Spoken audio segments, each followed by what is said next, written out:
call the Board of Supervisors to order. Mr. Hohen, may I have a roll call, please? Supervisor Giomi. Here. Supervisor White. Here. Supervisor Horton. Supervisor Schutte. Here. Mayor Bagwell. Here. You have a quorum. Thank you so much. We're now ready for our invocation. Is Fred Kingman? There's Fred. Come on over. From Life Point Church. Thank you so much. Just push it green. Yeah, got it. You can let go. All right, let's pray. Father, we thank you so much for this beautiful city we get to be a part of. Thank you so much for our leaders here today. We pray, Lord, that you'd fill them with wisdom, that you would guide them, that you would be with their families today, that you would allow your presence to be made known, especially as we talk about those in our city who has needs and in our state. We pray, Father, that you would be with those who are suffering today and who need your presence and your comfort. And I pray, Lord, that you would use everybody in this room to accomplish what you desire, and that's the flourishing of humanity, especially in this beautiful city that we get to be a part of. We love you and praise in Jesus' name. Amen. Amen. Thank you so much. Corey, would you do us the honor of leading the pledge? To the flag of the United States of America and to the republic for which it stands, one nation, under God, indivisible, with liberty and justice for all. Thank you so much. Thank you both. Okay. Do I have a sign-up sheet? No one on it? Okay. We're going to go to our first opening public comment. If anybody needs to do that, they can come on up. Just as a reminder, our time specific this afternoon will be 5:30 for the Anderson Ranch West. Just want to get that out on the record in case people don't have to listen all day. They can tune in at 5:30. And I will be taking item 14D will be heard right after item 14A, just so everyone's aware. Do I have anybody? John, welcome. Thank you, Mayor. I always forget this green light. I'm here to speak on items 14C and 25A, the 5:30, and I don't want to come back. That works. So 14C, I noticed by the paper that you're going to be taking over public defender duties for the state. And I just want to caution and remind you, because I'm sure you all know this, that the state has a propensity for sending things down cost-wise. Now, I know that's not going to happen immediately, but sooner or later, you know what the state may do. And the cost may have to be borne by Carson City taxpayers alone rather than, or some of the cost. So that's one of the cautions that I want to make. Most of my testimony here is on process because you look and you see the camel's nose getting under the tent all over the place in government, and this would be one of those. Secondarily, on 25A, I just want to remind you that you all appointed the people on the Planning Commission, and they've spoken twice on this issue. So I'm opposed to it, and I think probably it would be a good idea to support your Planning Commission, all of the members of whom you appointed. So that's all I have to say, and thank you for hearing me. Thank you, John. Do I have any other public comment? Okay, seeing none, I'm going to move on then. We're on our minutes of May 4th, 2023. Does anyone have any corrections or changes? Otherwise, I'll take a motion. Supervisor Giomi? I move to approve the Carson City Board of Supervisors meeting minutes for the May 4th, 2023 meeting as presented.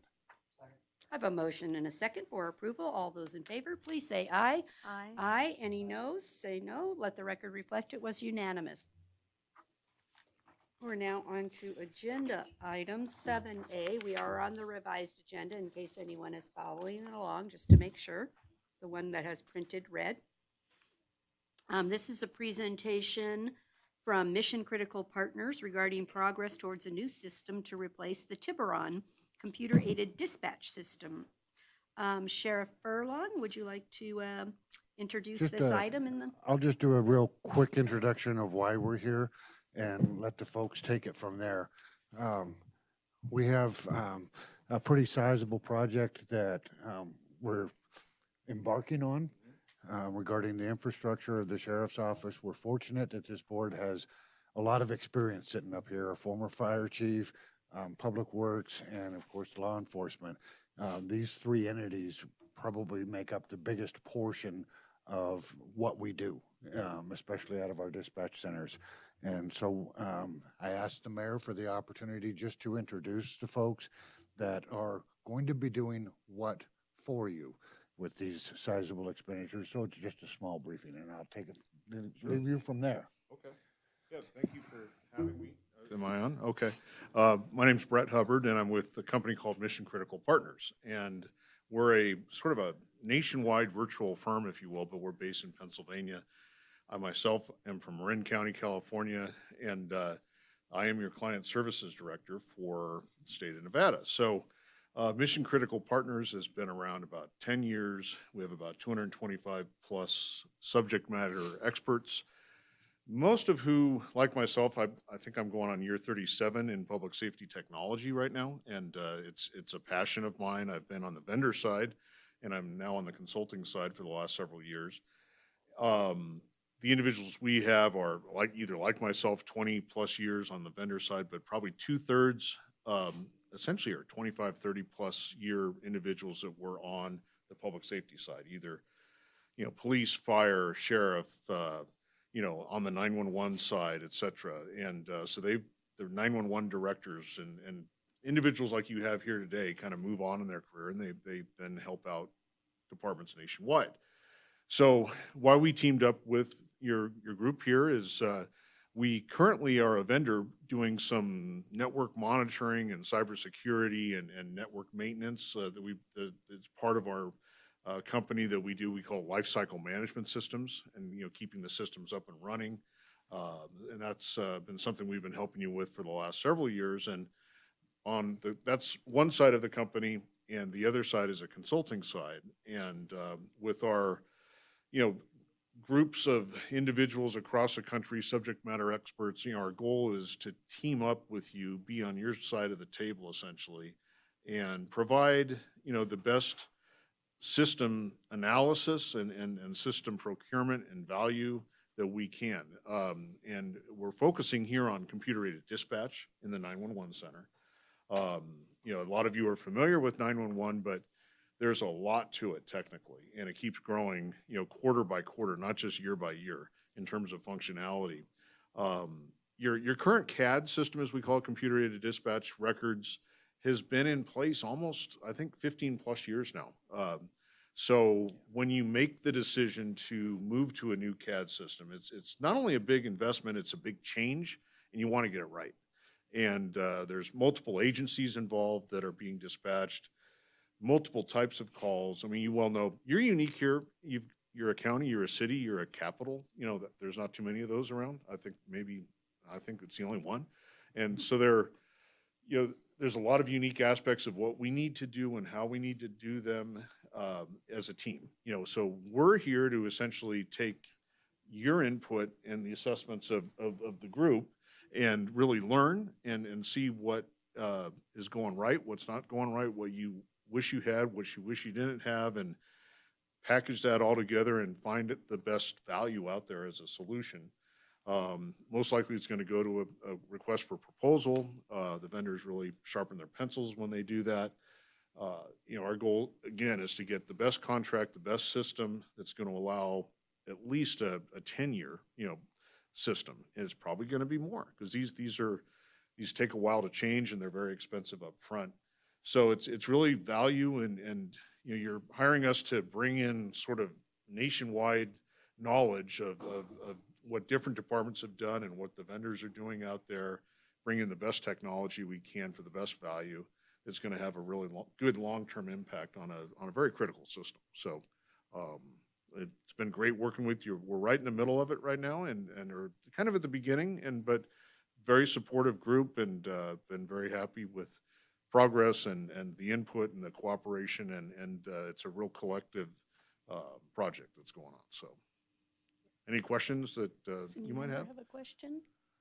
I just have a question in general, maybe lots of experience with new computer systems. Do you see that you're looking for a vendor that currently provides more, like I'd say, boxed items that you could buy off the shelf and they need minimal changes to make them operational, or do you see this as a full, just here's all the things I want and you're gonna make that for me? You know, it's really a combination. I mean, it's really looking at what is necessary here and what's not here right now.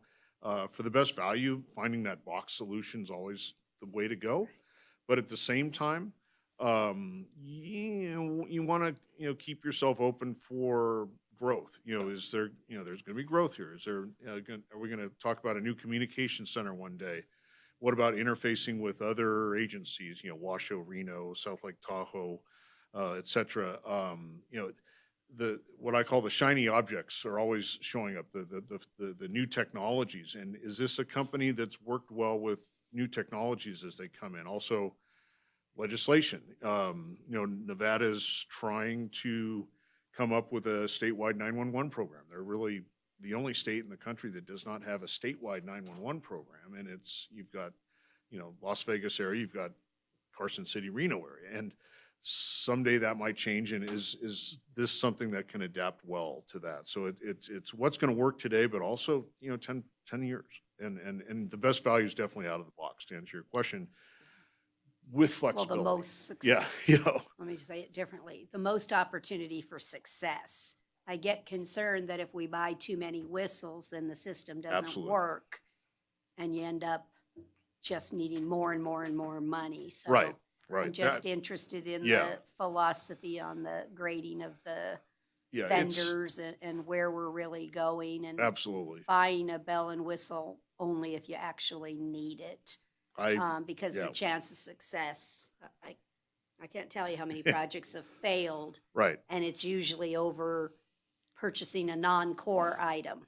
Let me Yeah. say, that's a good Yeah. way to say We it. have Right. several people that are full-time here on site in Carson City, at the Department of Motor Vehicles with Mission Critical Partners, and that's in our justice group.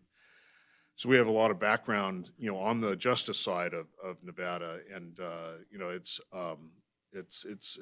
been a cleanup process, and you want to get something in that's solid, but that you also, it's analyzing the company, their financials, and how well, it's. Is it gonna be When here I in started 10 out years? early, on the vendor side, we only had a few installations, and the consultants didn't want to talk to us because we just weren't proven. And you know what? They were right. So, but then you get proven over time. And so it's proven, it's the best value, like you say, how much is boxed, and that's also going to grow, with, your needs and what's happening here and so forth. So it's, now's the time to, if you bring something up in terms of, not here right now, but in terms of the, things that you see that might be useful in this kind of a project. And certainly happy to take a call from anybody that wants to get more deep into it, Okay. with questions and so forth. So, yeah. Supervisor Giomi. Thank you, Mayor. I think the current system is probably closer to 25 years old than 15. It could If be. I think about it. No, it Yeah. really Tiburon is. was the original. Yeah, it's lasted, it's lasted a long time. A couple of questions, to tag on to what the mayor said. Out of the box is good. At the same time, it has to be adaptable enough. I mean, when we rolled out the existing CAD system, someone texting to 911 wasn't even in anybody's brain. We didn't even think that was ever going to be a possibility. Heck, you were texting on a flip phone, so there was no way to, typing the word "the" took 10 minutes. So I think we need to make sure that, which I'm sure you're doing, but I'd just like to hear confirmation that as the experts, you're looking into the future to give us the information that we don't know or we may not know enough to ask. Not that our folks are not savvy enough, but in technology, what's on the horizon and we may not know. Sure. So we don't want to lose that capability because you can get an out-of-the-box system, but if it isn't adaptable or growable, then we're going to be back here in 5 years, and we can't afford to do this every 5 years. Right. We need a system that lasts longer than, we need something that lasts more in the 20-year Right. timeline versus a 5-year timeline. Mm-hmm. So that's one question. The other question is something that I wanted to do when I was still with the department that was very difficult with the the present system, and that's sort of a closest unit sort of ability to dispatch based on unit availability and tracking where the units are. You may have a fire engine out of place because they just left a call and they're closer to a call than the unit that's there. Or you may have a deputy that's out of his or her beat because they were following up on something, but they may be the closest unit to a call. So is that sort of capability that is fairly common to be able at least to include in the system? Absolutely. Yeah, that's fairly standard today. Yeah, Okay. that's a, I've been around a long time too, and that seemed amazing if you could do it 30 years ago kind Yeah, of thing. But yeah. that's fairly standard. And, back on your original question, the growth part is very important. That's part of, and again, it's not just computer-aided dispatch in the 911 center, but it's how it interacts with, patrol and report writing and the mobile data systems out in the field and the folks walking around in handhelds, Yeah.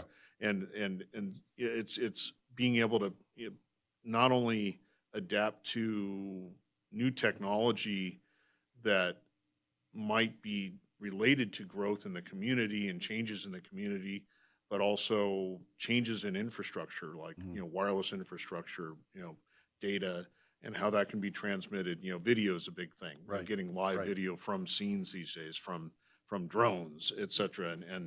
And most of the dispatch companies are set up for that. Not all are doing it yet, but it's just some of the newer things where they can deploy a drone to an event and get a sky view kind of thing. I mean, there's just amazing stuff. Yeah, that's a good point, because I could see a scheduled event having a drone in the air over the course of the event to help with things like that already. The other question I have is more related to the fire side of things, because I think it's more applicable there. Because we have a regional hospital here, we have ambulances in our community from other communities all the time. And it would be, I don't know if it's even possible, but it would be really good to be able to know, for instance, if one of those ambulances has to be leaving the hospital near a critical call. It would be amazing if a Douglas County rig were driving through the middle of town and they were a block away from a full arrest, for example. And I'm not saying you'd have them go to a minor medical emergency, but just the ability to ensure that our citizens have the highest survivability chance, knowing that there's a paramedic a block away, and I don't even know if that's possible. I just throw it out there for you guys to think about. It is and possible. to consider. And again, it boils down to service. Right. It's just getting that best call response time. There's a lot going on today with, that we take into consideration, including alternative response. Yeah. Do you always need to be Right. sending out the guns a-blazing, so to speak, but mental health and medical and other things that relate to, and a lot of the CAD systems take this into effect. And that's something to consider. You might not implement it right away, but if it's there, it's like, okay, we want to get to this next year or 2 years from now. And it's a functionality that could be there with respect to the package. I mean, I think for me, right-sizing the response would be something I would want out of the box. I mean, to me, it would go without saying that you're sending the right units or the right number of units to the right call. Obviously, you're not going to hit it 100% of the time, but utilizing the limited resources that we have in the most wise fashion, to me, should be something we ought to be doing right away. Right. So, and that's the essence of the system. Yeah. That's the immediate essence of the system. And then, there's a lot of, follow through with reporting and record keeping and everything else that goes on with that. But ultimately, the public needs quick response and good response that helps them, and the right response. Yeah. yeah, You don't, yeah. yeah, So anyway, that's the goal. great. Yeah. Thank you. Okay. Thank you guys for it. I went through it before. Kenny went through it before. No, actually, I Actually, did you were, not it was go before through. you. That was wasn't it? before me. Yeah. It is, and It's an exercise. it is a lot. It is a lot of work. We had, I think, you were involved, Kurt. I think we had probably 4 or 5 people intimately involved over the course of about 18 months. They like Officer Rick Dodds was the one from the sheriff's office. I was a fire department rep, and we were essentially working on it full-time for almost 18 months. Yeah, that is the purpose for today's meeting, so that we begin on the right foot. Yeah, good. Because I had heard the history Yeah. behind it, and I chose to want to begin, Miss Mayor, on the right foot by introducing him. I just want to kind of close it down with one little bit of inside information.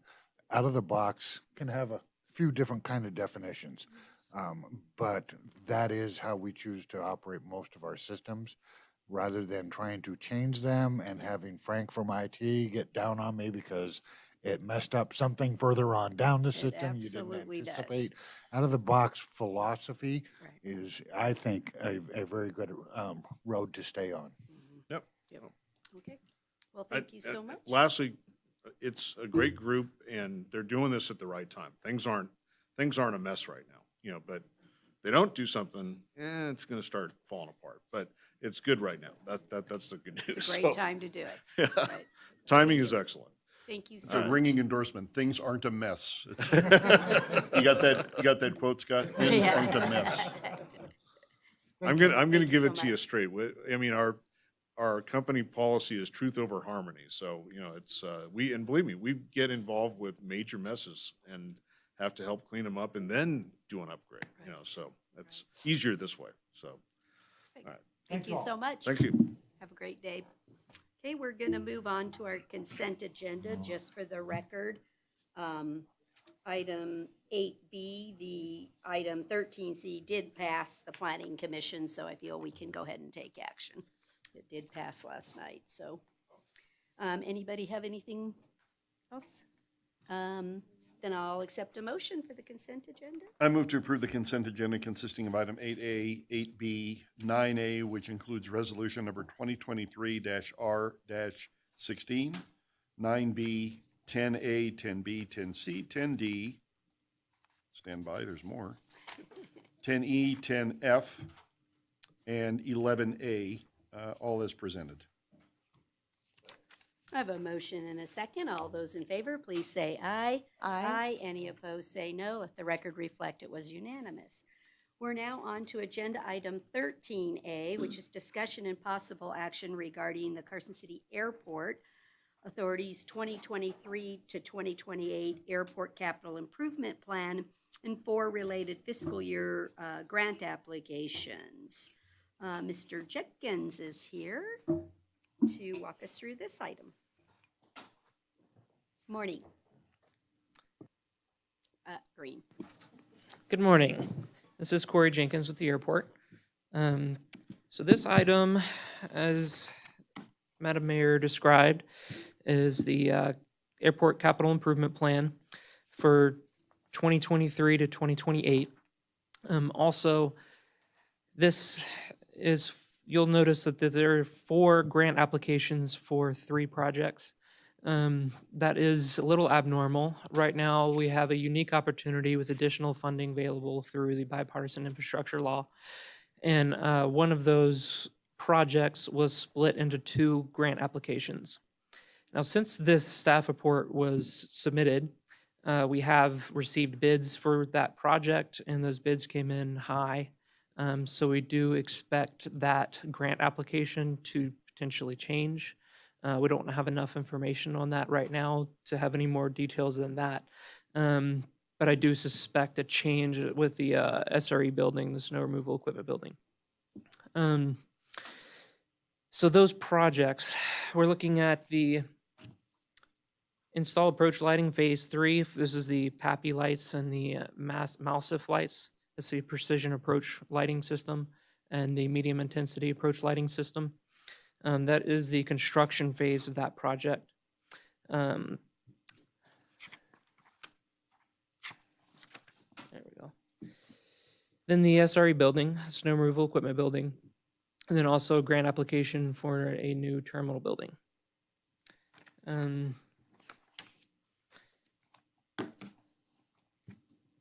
So this is going to be a total of $6,868,013 in grant funds with a local match of 6.25% of $457,000.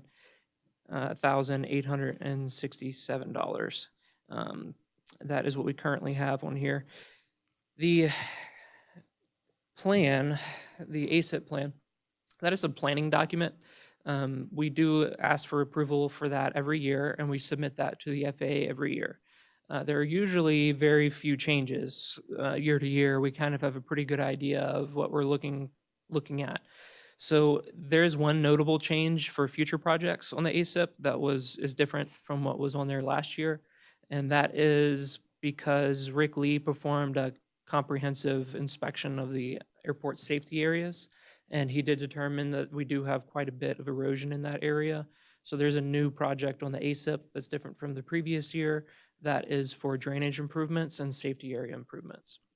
Other than that, it's very similar to the previous year. I think that's all that I've got right now. Nadine, do you have anything you'd like to add? Does any member have a question? Yeah, Supervisor Gion? Corey, on the snow removal building,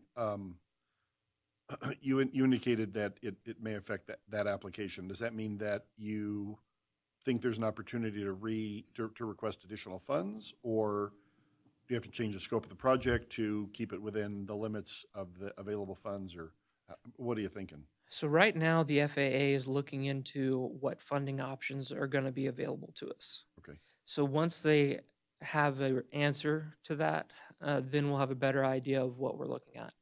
This could potentially be, it could go two ways, potentially.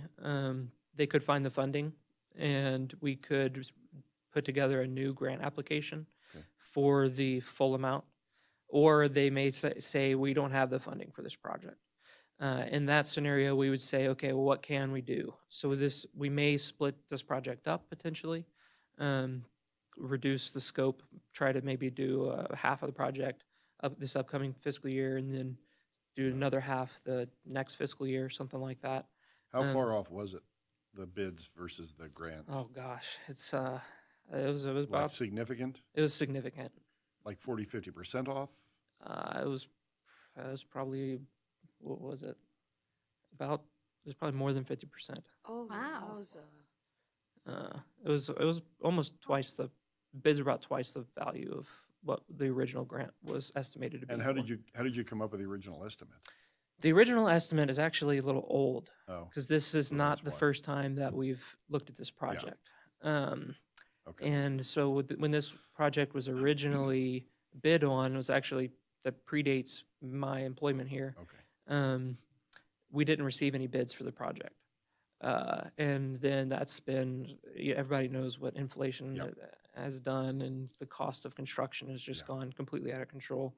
So that's the main reason that the estimates are so far off. Yeah. Is because I was asking because if there was an opportunity to rebid, but clearly that's not the case. Your new number is probably the number. yeah, I think so. Okay, Mhm. thank you. Questions? Okay, I don't see any other questions. Is there any public comment on this item? Okay, and I'll bring it back up to the board. Supervisor White? okay. Oh, Shooty, I'm sorry. Supervisor Shooty? you I wanna move make a to motion? approve the 2023 to 2028 Airport Capital Improvement Plan and the 4 related grant applications as presented. I have a motion and a second. All those in favor, please say aye. Aye. Aye. Any opposed, say no. Let the record reflect it was unanimous. Thank you. Okay, we're now on to agenda item 14A, which is discussion and possible action regarding the coordination of legislative activity. Ms. Paulson? Good morning. Just a couple items. AB 60, this was supported by the Board of Supervisors on March 2nd. This is a League of Cities bill that allows for the update of the NID assessment rolls by resolution rather than by ordinance. This bill's been passed out of both houses of the legislature and is on the governor's desk for approval, and we anticipate he will sign the bill. So this will remove a few steps in the process to levy the assessment. It takes out the ordinance, the 2 readings of the ordinance. So AB 235, this was opposed by the board on March 16th, and this is Assemblywoman Monroe Marino's bill that requires the payment of prevailing wage for pipe fitting, HVAC, signage, and metal fabrication.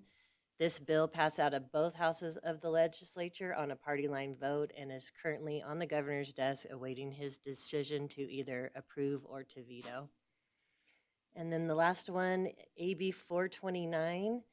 This was supported by the board on April 6th, Assemblyman Gurr's airport funding bill. This has been amended into the League of Cities AB 58 bill, that bill was for the Nevada Air Service Development Fund at the state, allowing for, so that the remaining balance in the fund doesn't revert back to the general fund. It's carried over from year to year. That bill was passed out of the Assembly Committee on Ways and Means, and it's on its way to the Senate.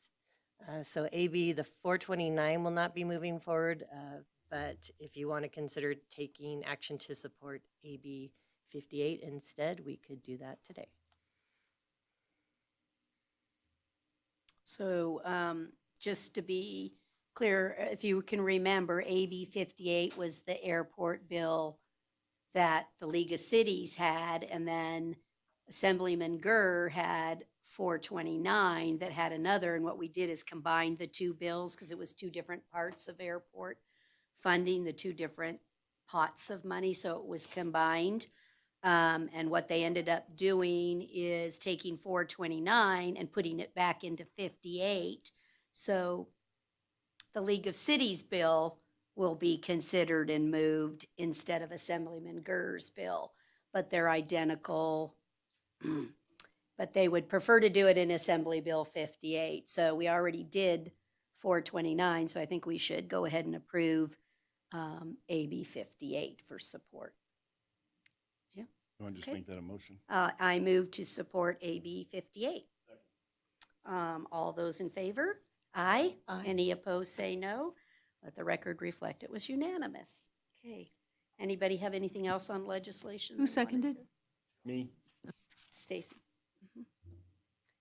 No one else have anything on legislation? Okay, then we're gonna go to agenda item 14D.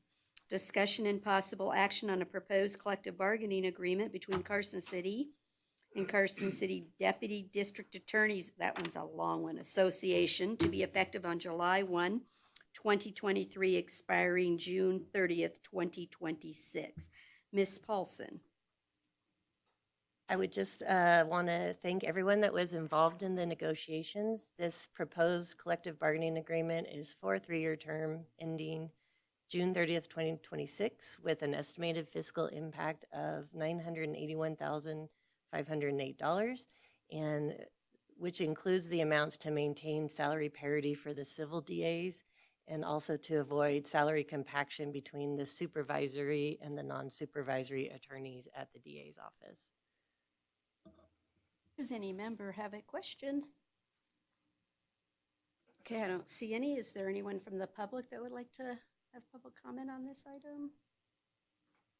I don't see any. I'll accept a motion. I move to approve the agreement along with the implementation of the salary modifications to the non-bargaining attorney positions in the DA's office as described in this agenda item, and further to authorize the district attorney's office to make any necessary revisions that are clerical and not substantive when finalizing the agreement. I second. Okay, motion and a second. All those in favor, please say aye. Aye. Any opposed, say no. Let the record reflect it was 4-1. And I just want to echo the city manager. I know these things are difficult. Collective bargaining is not easy on any party, but just want to thank those all involved for their work. Okay, we're now going to move on to agenda item 14B, which is discussion and possible action regarding a proposed corrective action plan under NRS 180450 between Carson City and the Nevada Department of Indigent Defense Services to address the inability of the Nevada State Public Defender's Office to provide the full range of indigent services in Carson City. A proposed amendment to our Carson City Indigent Defense Services Plan that's required by law, and to form a newly created Carson City Office of Public Defender and a proposed budget necessary to establish that Public Defender's Office beginning July 1, 2023. You going to start it off? Ms. Paulson. So just And- a little bit of background. Just so for everyone to know, we're reading from late material, just so in case there's public following along. Go ahead. Yeah, so just some background on how we got here. Carson City has contracted with the state public defender for over 25 years to provide representation and services to indigent persons in Carson City. However, at the beginning of April 2023 and over the course of the next month, the state public defender notified the city through several letters that their office was critically understaffed and could not accept any new cases, and they would also be moving to withdraw from current cases. So to ensure that the indigent defendants receive timely and effective representation, the city's 3 conflict counsel attorneys, thanks to them, they helped out quite a bit. They agreed to take on cases from the state public defender on a short-term basis for an additional cost of $12,500 each through June 30th of 2023. However, due to their current caseloads, the conflict counsel attorneys could only take on new indigent cases, making it necessary for the city to hire private attorneys and pay up to $300 per hour to take cases where the state public defender had moved to withdraw. The State Public Defender's Office and the Department of Indigent Defense believe the critical staffing shortage at the State Public Defender's Office will continue for the foreseeable future, resulting in them being unable to provide the primary layer of indigent defense representation for Carson City. So based on this situation at the State Public Defender's Office, city staff believes it's in the best interest of Carson City to transfer that primary layer of indigent defense services from the State Public Defender's Office to a newly created Carson City Public Defender's Office. Unfortunately, there was a little hiccup in the timing pursuant to NRS 180. If a county that's seeking to have the responsibility to provide indigent defense services transferred back to the county, we're supposed to do that by submitting a request to DIDS in writing on or before December 31st of an even numbered year, which was December 31st, 2022. However, this can also be accomplished through a corrective action plan, which we're presenting today. Excuse me. I didn't have enough water. So city staff and the Department of Indigent Defense have worked together to develop the corrective action plan, which provides that Carson City will establish an office of the public defender and provide the primary layer of indigent defense services in Carson City. Pursuant to the Board of Indigent Defense regulations, the budget for the Carson City Public Defender needs to reflect an office that receives salary, benefits, and resources in parity with the criminal division of the Carson City District Attorney's Office. So the proposed budget in your packet is a little over $2 million, and this includes salaries and benefits for the attorneys and support staff, other operating expenses, and one-shot funds to provide equipment and furnishings for the office. The proposed budget will be offset by the almost $1.4 million that we would have paid the State Public Defender's Office for fiscal year '24, with the remaining balance of a little over $612,000 that will be reimbursed to us by the Department of Indigent Defense. So just lastly, this item also includes the proposed amendment to Carson City's Indigent Defense Services Plan, just to establish the provision that the Carson City Public Defender will be the primary indigent defense, will provide the primary indigent defense services rather than the State Public Defender. And that's all I had for background. Does any member have a question? Supervisor Giomi? Nancy, this just came to me, otherwise I would have asked you before, sorry, but since we're doing this via a corrective action, do we still have to take action and notify them after 2024 that we want to continue this going forward? Or does this just, this is it. You do this, and it's another way to accomplish the same thing. Right, so this is it. Okay, This- and so once it's done, it's done. We don't have to interact with Correct. them anymore to notify them of anything, and, Correct. I mean, we still have to follow the plan, and obviously they still have oversight, but, as far as where it rests, that's it. Mhm. Okay. Does another member have a question? So let's start with the corrective action plan. Do we feel that that meets what we're gonna do, or do we see any slight corrections on the steps that we're gonna take and the timelines? Do we want to change paragraph 3? Was that our discussion? On page 6 of the agreement, paragraph 3. I think there's two steps from that.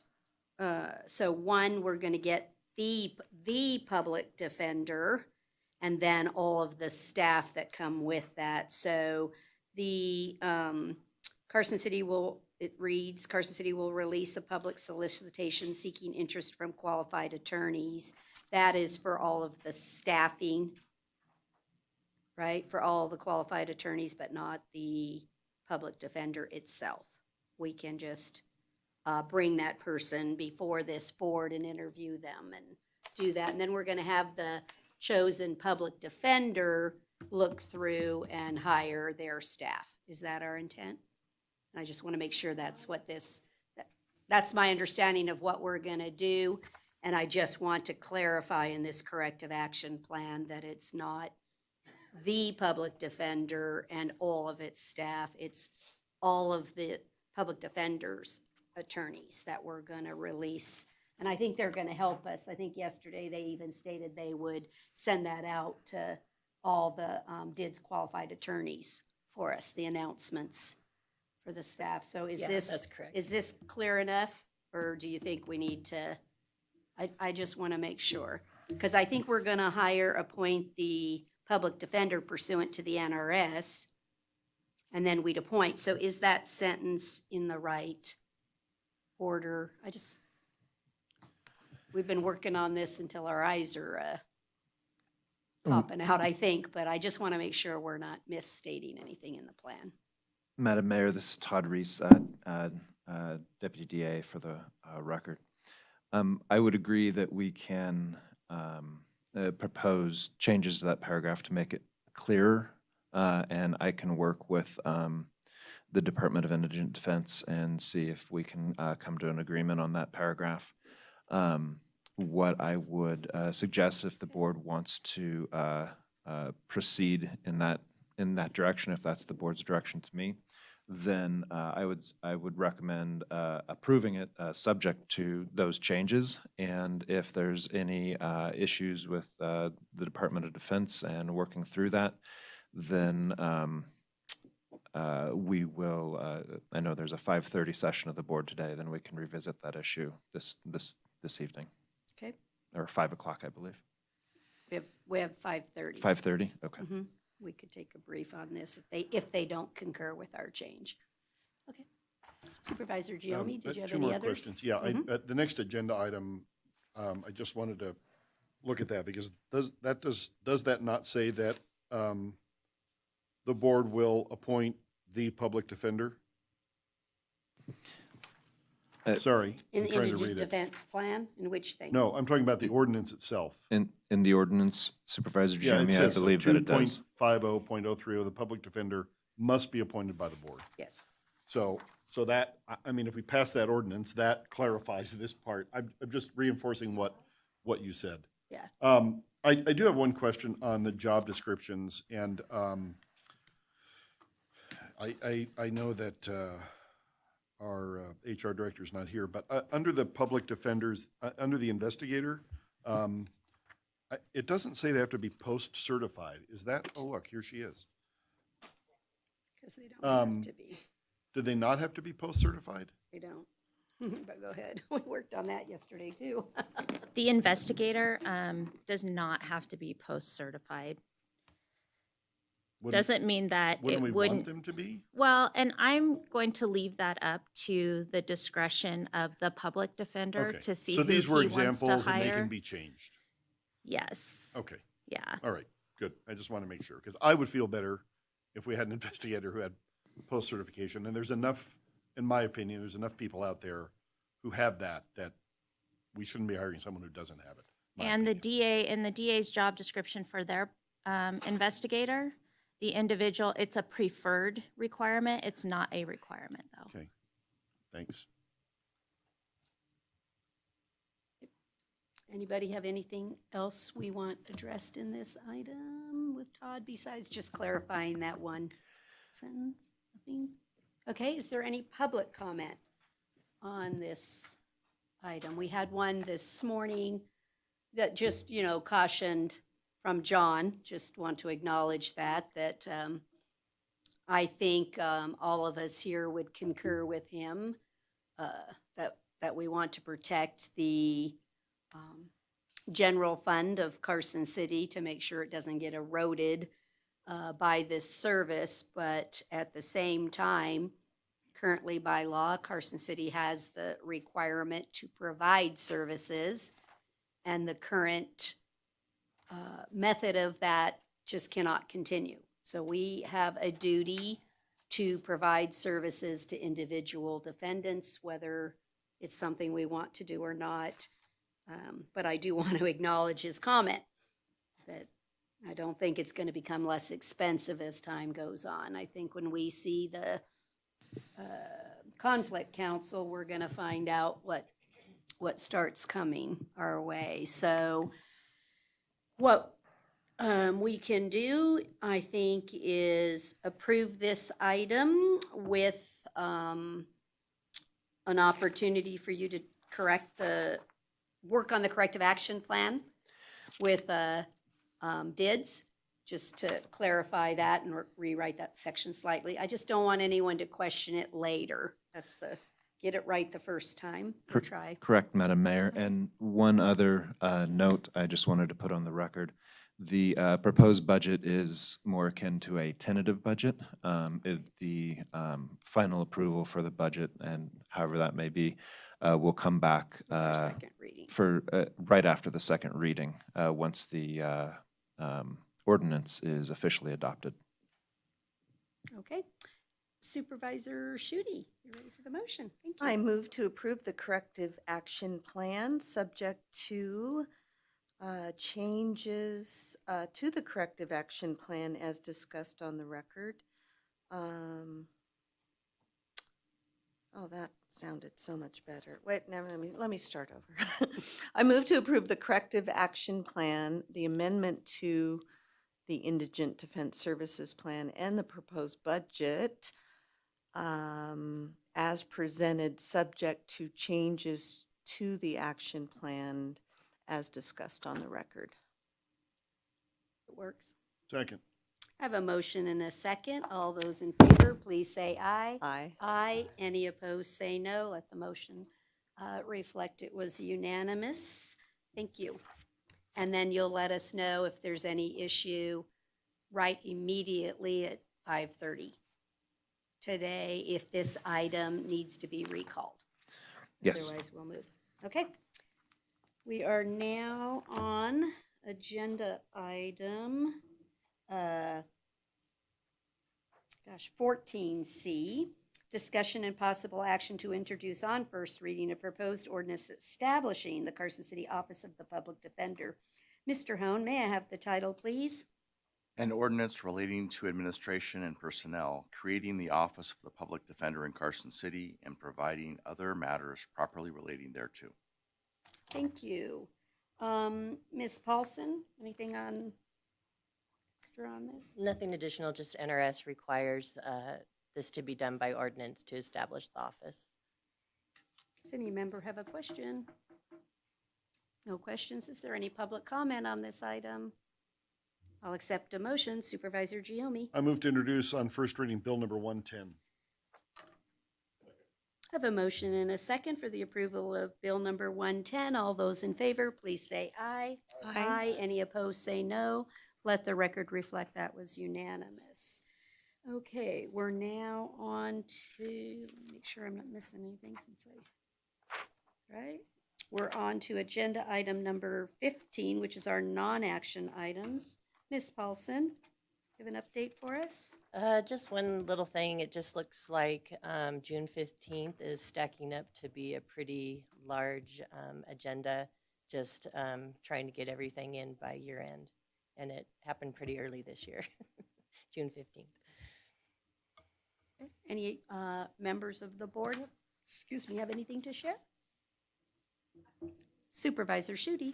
Just a quick shout out to Muscle Powered. May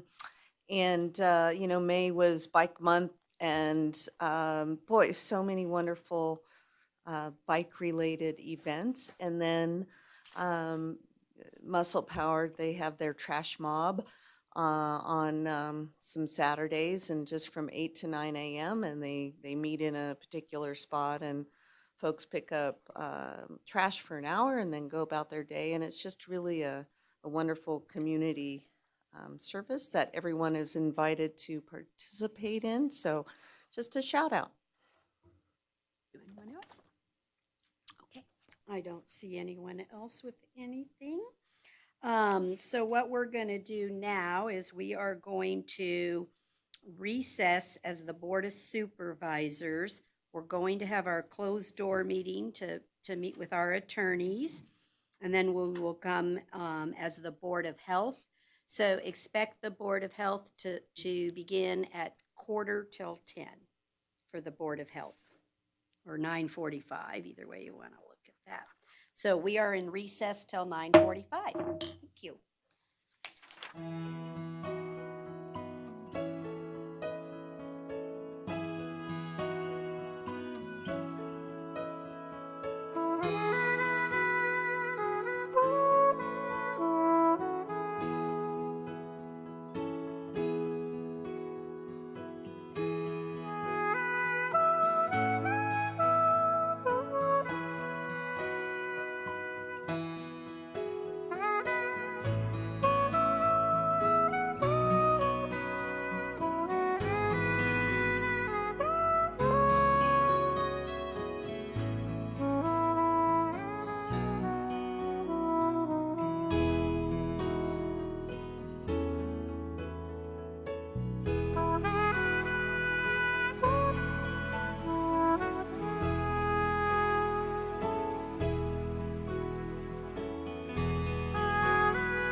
Carson City Board of Health to order and ask for roll call.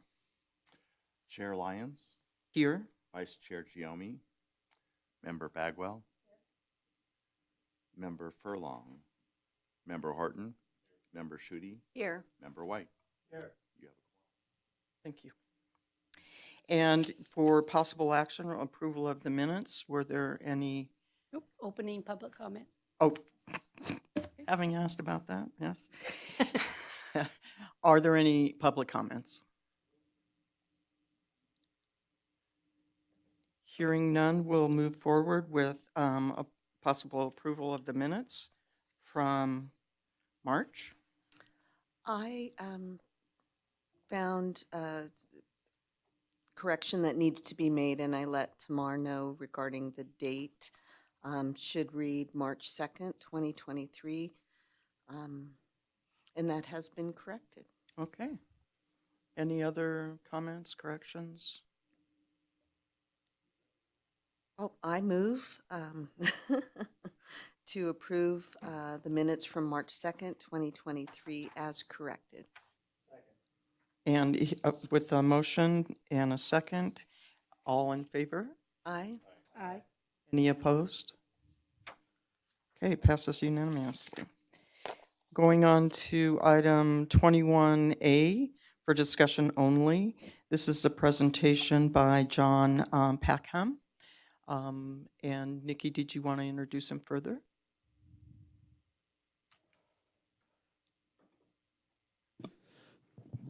Good morning, Nikki Aker, Director of Carson City Health and Human Services.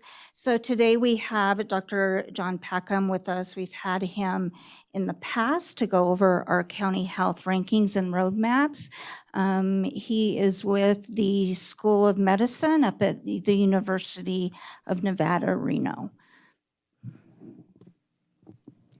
Thank you, and appreciate the opportunity to come back and give the latest update. I'm happy to do that on an annual basis because these rankings and data come out every year in March or April. And one of the things I love about this is that it hopefully sparks a conversation about what you could do on a specific indicator, a specific problem area. And the other thing is it's not just showing you the good, the bad, and the ugly. This project also has a growing list of evidence-based measures that you as policymakers in this community can undertake. Some of it will be the work of your local health department. Some of it will be healthcare providers. Some of it will be things you can do in this community to promote and protect health in your community. I will always give a nod to your Complete Streets program because that's a twofer. It's good economic development. It's also good for public health. If pedestrian safety is enhanced and you slow down cars going through the middle of town. I am John Packham. I'm with the University of Nevada, Reno School of Medicine. I've been there 24 years. And for about 15 years, I've been the policy director for the Nevada Public Health Association. That's how I've gotten to know Nikki and her crew here. The Rankings Project is now about a decade old in the state of Nevada, and I'm listing here just some of the partners on that project, again, including your Carson City Health and Human Services, as well as other health districts, higher education, state public health, and so forth. And at the core of this project is to try to, again, generate conversation about two sets of rankings and related indicators. The first being, what does today's health look like? That is, in terms of quality of life, length of life, mortality, morbidity, and so forth. And I'm going to share some of a handful of the indicators on health outcomes. Then they look at a pretty comprehensive set of health factors or determinants which influence or shape tomorrow's health. And that's where I'd like to focus most of my attention because those are elements that, again, through policy and program change, you can begin to move the needle on what health looks like down the road by addressing those upstream determinants. I'll be pulling information from, again, this, again, pretty exhaustive set of measures and data sources compiled by the County Health Rankings Project. One of the things I'd want to point out is to be included as a measure in this ranking, what they're looking for is data that's collected at the county level in over 3,000 counties in the U.S. So what kind of finally makes the cut are about 75 measures that, again, allow Carson City to compare itself with other counties in Nevada, but more importantly, peer communities throughout the country. And so there might be an aspect of health or healthcare in Carson City. You're saying, well, how come that's not in the rankings? And it's typically because again, to make the cut, you got to be able to compare and contrast across other communities in the country. So the rankings, I should point out, I love rankings. I grew up in Oklahoma. I'm a college football fan, Boomer Sooner, and I just like rankings. Anything that can be, you know, from 1 to 10, or in our case, 1 to 17 on rankings, I love. What this shows, and what I thought would be good, would be not just simply to focus on Carson City, which I am, but also draw some comparisons when appropriate between Douglas County, which is always high in the both the health outcomes and health factors rankings, and Lyon County, just to give you kind of a flavor of where you sit among other counties. What I've highlighted in this particular chart is in parentheses where you ranked in 2010, so about 12 or 13 years ago. Carson City had a slightly better ranking on health outcomes, but what you'll typically see in this is a lot of stability across time in these particular rankings. Douglas, Elko, and so forth, typically at the high end, and then Nye, Mineral, and Lander are always at the bottom. It's not fun making this presentation Can I ask a question? per upper as tone he of goes? Question? Yeah. Do you Yes, I think that'd be appropriate as Yeah, he's before you presenting. leave the slide. Yeah.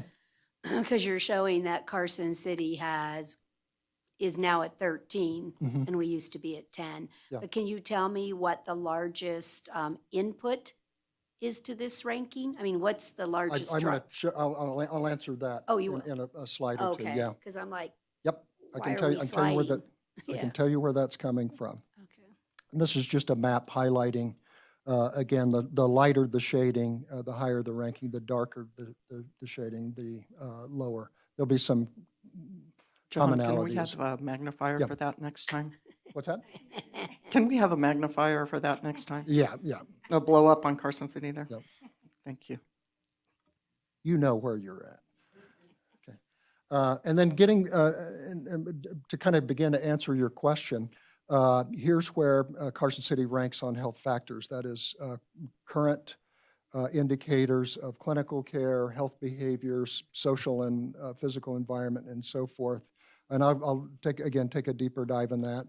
No huge surprise that Douglas and Story and Washoe are at the top of both of these, again, because there's a lot of consistency over time. Remarkably, in the case of all three counties that we're looking at, not much change over those periods. I think it's really important to point out, though, rankings can be a little bit misleading if you don't take a deeper dive into what's changed over time.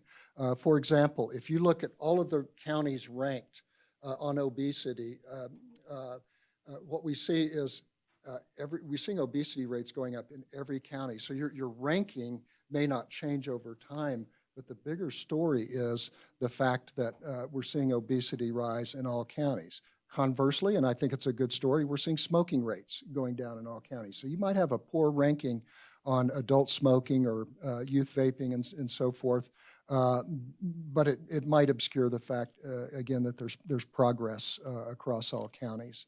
Now, don't shoot the messenger. Take a closer look at this when you have an opportunity. But to your point about what figured into your ranking of 13 on health outcomes, part of it is length of life, quality of life. I'm going to share some measures on that. I'm going to have to go back and look because I'm surprised that 10 and 11 generates a ranking of 13. There's something a little off on that. I'll go back and check that. But more importantly, on the factors, you've got several areas of strength. And I think areas of strength are what you build on as you also target areas of weaknesses or challenges that you face in the community. But again, this is not a subjective ranking. It's really a composite on these various elements of length of life, quality of life, health behaviors, clinical care, and then environmental factors.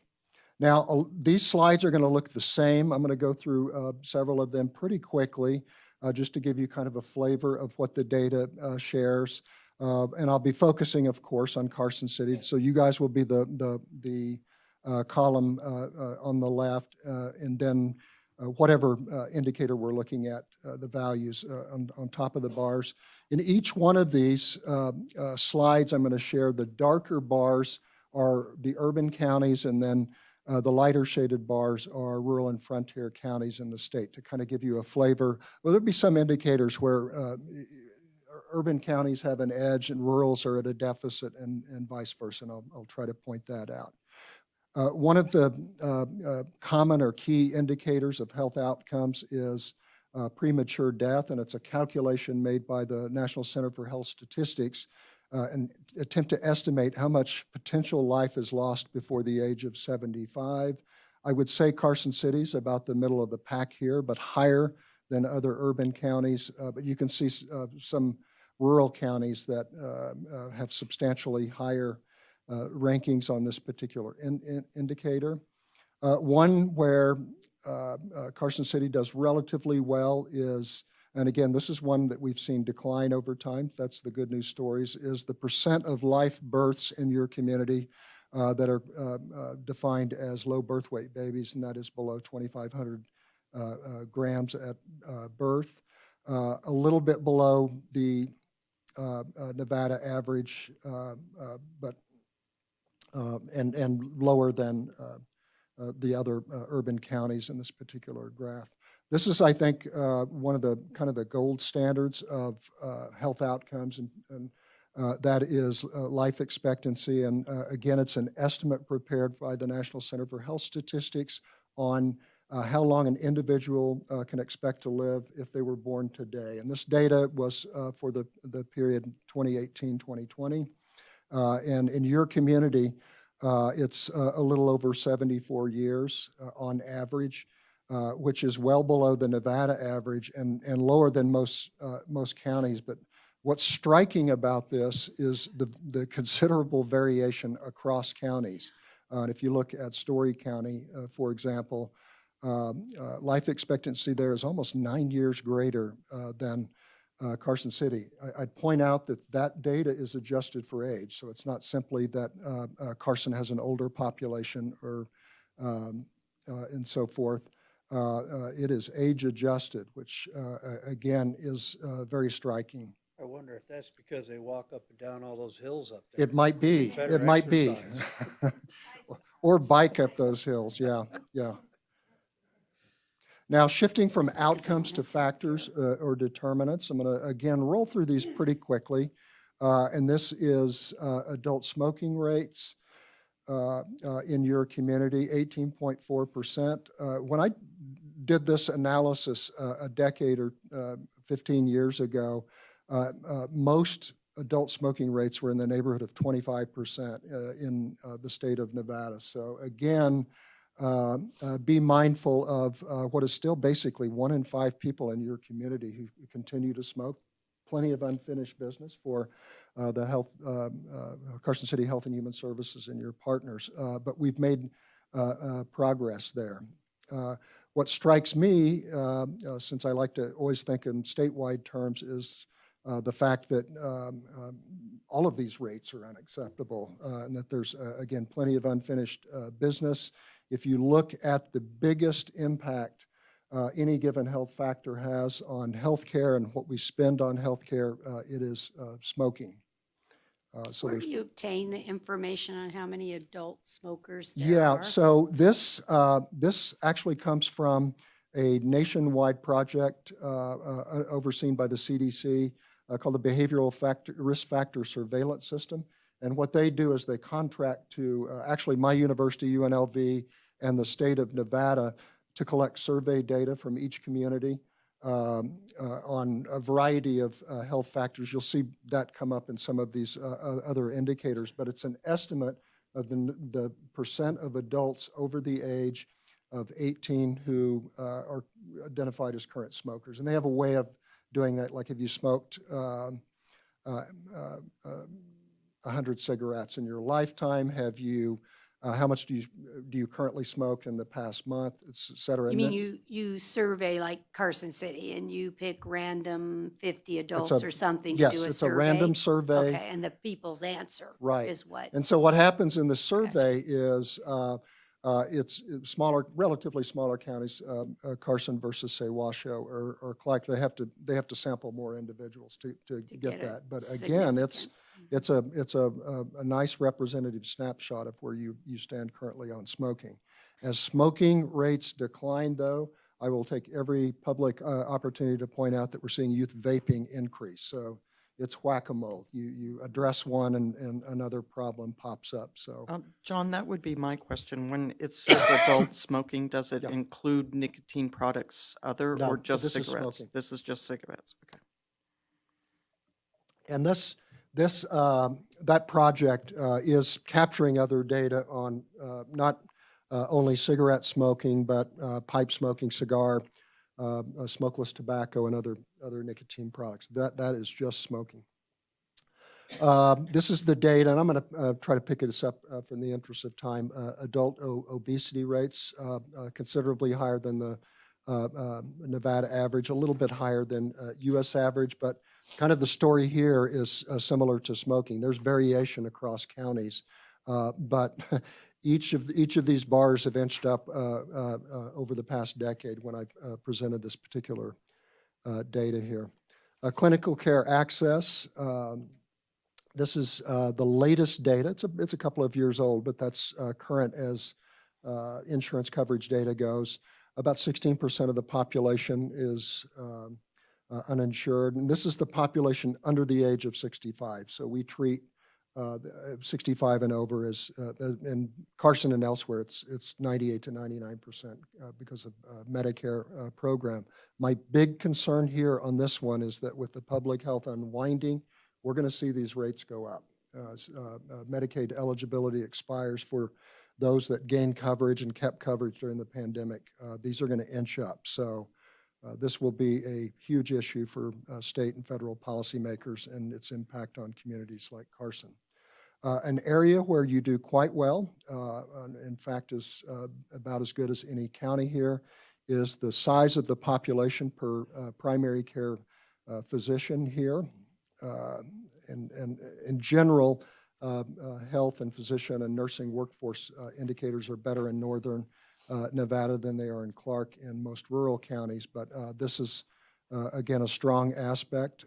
I'd point out, though, my concern up north is that the data I have on the average age of a physician, average age of a primary care physician, you're now seeing that creep past 55 years of age. So your metrics are good, but like the rest of the population, the physician and healthcare workforce is an aging one. The County Rankings Project also looks beyond health behaviors and clinical factors and look at things like child poverty, high school graduation rates, college go rates, and so forth. And they've identified child poverty as an important factor driving good health or poor health in communities, depending on the rates. Again, Carson City's below both U.S. and Nevada averages. That's a good thing. But still, 17% of your kids live in poverty in this community. Mineral County, these are just shocking. 1 in 4, or over 1 in 4 in the case of Mineral and Nye, of those kids live in poverty. Not surprisingly, these will mirror or be similar in proportion in relation to single-parent households. And you don't typically think about a single-parent household as a threat to health, But what we do know is it's closely tied to things like academic success and opportunities to be healthy and so forth. And in your community, you're about at the state and national average, but other communities in the state, again, a considerable problem. Half the households in Mineral are single-parent households. Severe housing problems, again, very few counties that aren't touched by this, rural or urban. And I've seen, again, these rates inch up. And it's a complicated metric, but it's basically survey data that tap into overcrowding, high housing costs. That's what we focus on a lot. But things as simple as lack of kitchen facilities or plumbing facilities. And, what we see particularly in urban areas are large segments of the population, particularly compared to a community like Carson City, people living in weekly or monthly motels and, maybe have a hot plate, but not a stove. Maybe have an ice chest and not a refrigerator and so forth. So you have listed here a lack of plumbing facilities. Do Yeah. you have a sense of how many houses in Carson City don't have plumbing? I don't. I don't have that granular level of data. I would say that's probably a bigger problem in rural communities than urban areas of the state. I could track that down, though, because now I'm curious. So, Yeah. yeah, happy to follow up. Now, closing the discussion, I want to turn to the importance, I think, of the County Health Rankings and Roadmaps project. I've worked closely with Nikki and other health authorities in the state to try to focus on what can we do to move the needle on some of those indicators that you'd like to move the needle on. And what I always take the point of emphasizing is a lot of this focus is beyond the clinical walls of a hospital or an outpatient clinic or a rural health clinic, as is the case in rural areas. And what you have at your availability are, again, a set of close to 500 well-vetted, evidence-based measures in areas that I've listed here: tobacco and e-cigarette use, food deserts. I'd never heard of food swamps until a couple of years ago. Curious definition. I had to look that up. Yeah, and I think it's clever, but it's kind of like there's areas of downtown Reno, where I live. They have little food markets and stuff like that, but if you go in there, it's all processed food. It's doesn't meet if it doesn't meet my grandmother's definition of what food is, it's not food. But Well, and I think you have to be a little careful on that. Yeah. Environmental observation. Mhm. Where my son lives back east, well, where he used to live, there was no grocery store. But every day he would go to work, he stopped at the bodega and put his order in. Yeah. When he came home, there's the fresh food and everything for him for the next day or two. Yeah, that's So great. I even mean, though that's there a was not a grocery store, it was still available, but you wouldn't know that. Yeah. That really took me off guard. We were going to Yeah. have a barbecue. I said, "Where's the grocery store?" He said, "There isn't one." Yeah. My interest What do in you mean this. there isn't one? Yeah, my interest actually in this goes to back to when I was a doctoral student in Baltimore. I had a professor I worked with, and he did this just clever analysis. It's descriptives, and he was putting dots on a map, but he was looking at places where you could get a quart of malt liquor and places where you could get a gallon of milk. And it was striking the areas where, like a census tract, where there'd be 14 places where you get a bottle of Colt 45. Don't ask me why I know that. But you can't get a gallon of milk, and so a descriptive way of highlighting, again, something in your environment. Well, and you wouldn't think milk was available in the bodega where my son shopped, but Yeah. you put your order in and Yeah. it shows up. Well, fresh fruit and vegetables is John, could yeah. you go back to the Yep. previous slide and then just to point out that when you look at these rankings, also in the blue boxes there, Yeah. you'll see the percent that particular ranking contributes to the ultimate. And so Douglas, 40% is socioeconomic. We know that if you have money in your pocket and you have an education behind you, that your health outcomes are going to be better. We know that. And so Douglas County being probably the richest county, I know their housing prices are the most expensive in the state. That, says a lot, 40% for their number one ranking. Yeah. So we're not going to knock them off the block. Not We're not in- going to take over the number one Not in my, slot. not in my lifetime, but Right. that's not a problem. Right. If you're moving in the right direction.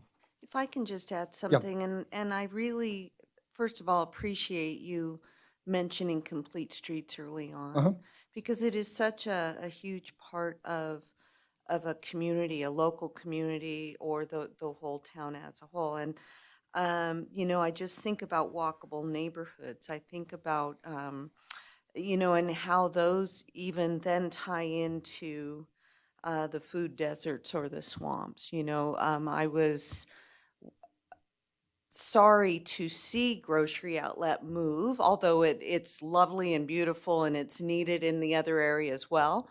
I would really love to see a grocery store in the building where it moved, or another, access to fresh fruit and vegetables and all for the neighborhoods in that area for those walkable opportunities. Yeah. And they're all connected. I read absolutely. I read a great report recently on the rise of these Dollar General stores and, and what real cause of concern in rural areas. And what they're finding is that about 5% of people in rural areas, that is their sole source of food. Now, 5% doesn't sound like much, but that's been inching up. And the other dynamic on that is that it's actually driving out small grocery stores and so forth that just can't compete with the price on the processed stuff, the stuff in cans and boxes and so forth like that. But it's something that I think rural communities are kind of waking up to, that you may see your tiny, small but mighty Safeway leave if you've got $3 General stores. And the ripple effect to that, and the ripple effect in terms of habit, and in terms of how kids grow up in expectation and what they crave, and there's just so much to it. So anyway, thanks. To kind of wrap up my discussion and see if you have any additional questions, this is a slide I always put towards the end of this type of presentation, because we're usually making this in a public health type of setting or audience and so forth. And it's a reminder that a little bit of bias here, your local health department is at the key of thinking about what a community can do to promote and protect the public's health. But you ain't doing it without the help and collaboration of some of the partners that I've listed here. And some of those partners are not necessarily obvious. Hospitals and clinical providers are, but there's also roles for civic groups, for, again, your complete streets, your departments of transportation or transit, and other items listed here. And again, in this respect, it requires that collaboration with the important role played by your local health department. Curiously, though, on that particular panel, I don't see a place for the individual. The individual has to take responsibility for themselves at some point. They're a partner in the system as well, but I don't. Yeah, and I would say truthfully, I think that would be recognized by folks in public health. But again, going back to the complete street, what can these organizations or agencies do to make the healthiest decision kind of the default, okay? Walking to your grocery store, or walking to work, or biking to work, and making that safe, making it easy. 30 years ago, I lived in Sweden for a year. Great experience. Encourage anybody who has an opportunity to live in Sweden a year, jump on that. But I worked at a hospital. It was about the size of Renown. A third of the people there rode their bike to work. Now, can you imagine any employer in the state of Nevada where a third of the individuals ride their bikes to work? And I mean surgeons. I'd see people in scrubs hoofing it on their bikes to the hospital. In part, they had bike lanes and complete streets 35 years ago when I lived there, and they're healthier for it. there's other things that factor into good health rankings in Sweden, but again, what can you do to make that the easier the default position, I think And is. part of that is normalizing it. Yeah. That it's just that habit. And there lies, it's difficult to create a habit. Yeah. And it's not a fault of anyone when you're raised or the norm is to drive. And then with the effort to ride your bike or to walk, in that case, it does need to be safe, or it needs to be convenient, or it needs to be easy, because otherwise it's just so much more convenient to default to jump in the car. So with that, I wanted to close with a promise I made to Nikki, and I'm going to stick with it. I've got the whole data set, and I've shared with you just 8 or 10 indicators. I've got a public health MPH intern this summer who's going to be helping me compile pretty detailed reports for every county in the state of Nevada. She's actually starting next week. And I'm going to put Carson City at the top of the queue. I will share it with Nikki. If you'd like for me to come back and present it, I'm happy to do that. But I want to make sure that this board has that latest, and it will have data on all of those indicators that I reference. And I think you'll find it very interesting. So with that, any other questions? My pleasure. Big question, where in Sweden? It's a little town, I got to get this right, little town in Örebro. So imagine about 180 miles directly west of Stockholm. It was a community of about 100,000 people. I lived in Tyringe for a year down in Skåne. Oh, okay, down south. Yep. Yeah. I have a comment about the overall small aspect of this presentation relative to the big report, and that is to point out our low birth weight while we're doing better than the average in the state. And later today, we'll see what's happening with smoking in teens in Carson City. We are not doing well with the vaping aspect and even smoking. And then child poverty. So these three that were presented today are three that I think that we have resources, but I don't know that we're getting those out to the community. We can't provide a resource and expect the community to come to us, even though we would hope that would be the case, Supervisor White. I don't think it really happens that way. We have to go to where they are. And so low birth weight is huge. We will suffer the consequences of that in terms of developmental disabilities, in terms of IQ levels and all of that. And that's only 5 years out before they start to get into our schools. So these are some things that I think that we can tackle in terms of just getting the information out there to our population to make a difference without necessarily spending more dollars or creating more programs, to be able to get the information out there about if you're pregnant, you have access to Medicaid practically automatically. I mean, not completely automatic, but so to get that information out there and all the different programs that are existing and some new ones on the horizon relative to the child poverty and child care and those kind of things, that if we get this information out, we could make some differences just with what we already have. Yeah, and preparing for my presentation today, earlier this week, I took a look at some of these indicators and how they changed over time. And one of the pleasant surprises, you guys have an adult influenza vaccination rate that's above both the state and national rates. So you're doing something right. And if I had to guess, it's partly Carson Tahoe. It's also the work of your Carson City Health and Human Services. That's something other counties can learn from you because particularly over the last 4 years, vaccination immunization is highly politicized. And one of the casualties is across the country. You're seeing drops in adult influenza, the child vaccination schedule, and so forth. Every type of vaccination or immunization rates we've seen gone down. You guys were the exception. I don't know what you were doing during the pandemic. Maybe giving flu shots when you were giving COVID shot. I don't know what you were doing. But part of that, I think, is, again, back to the individual being a partner. Yeah. You can put that information out there all you want, but until that person decides to get off the couch, get in their car and go sit in line and wait for a shot, Yeah.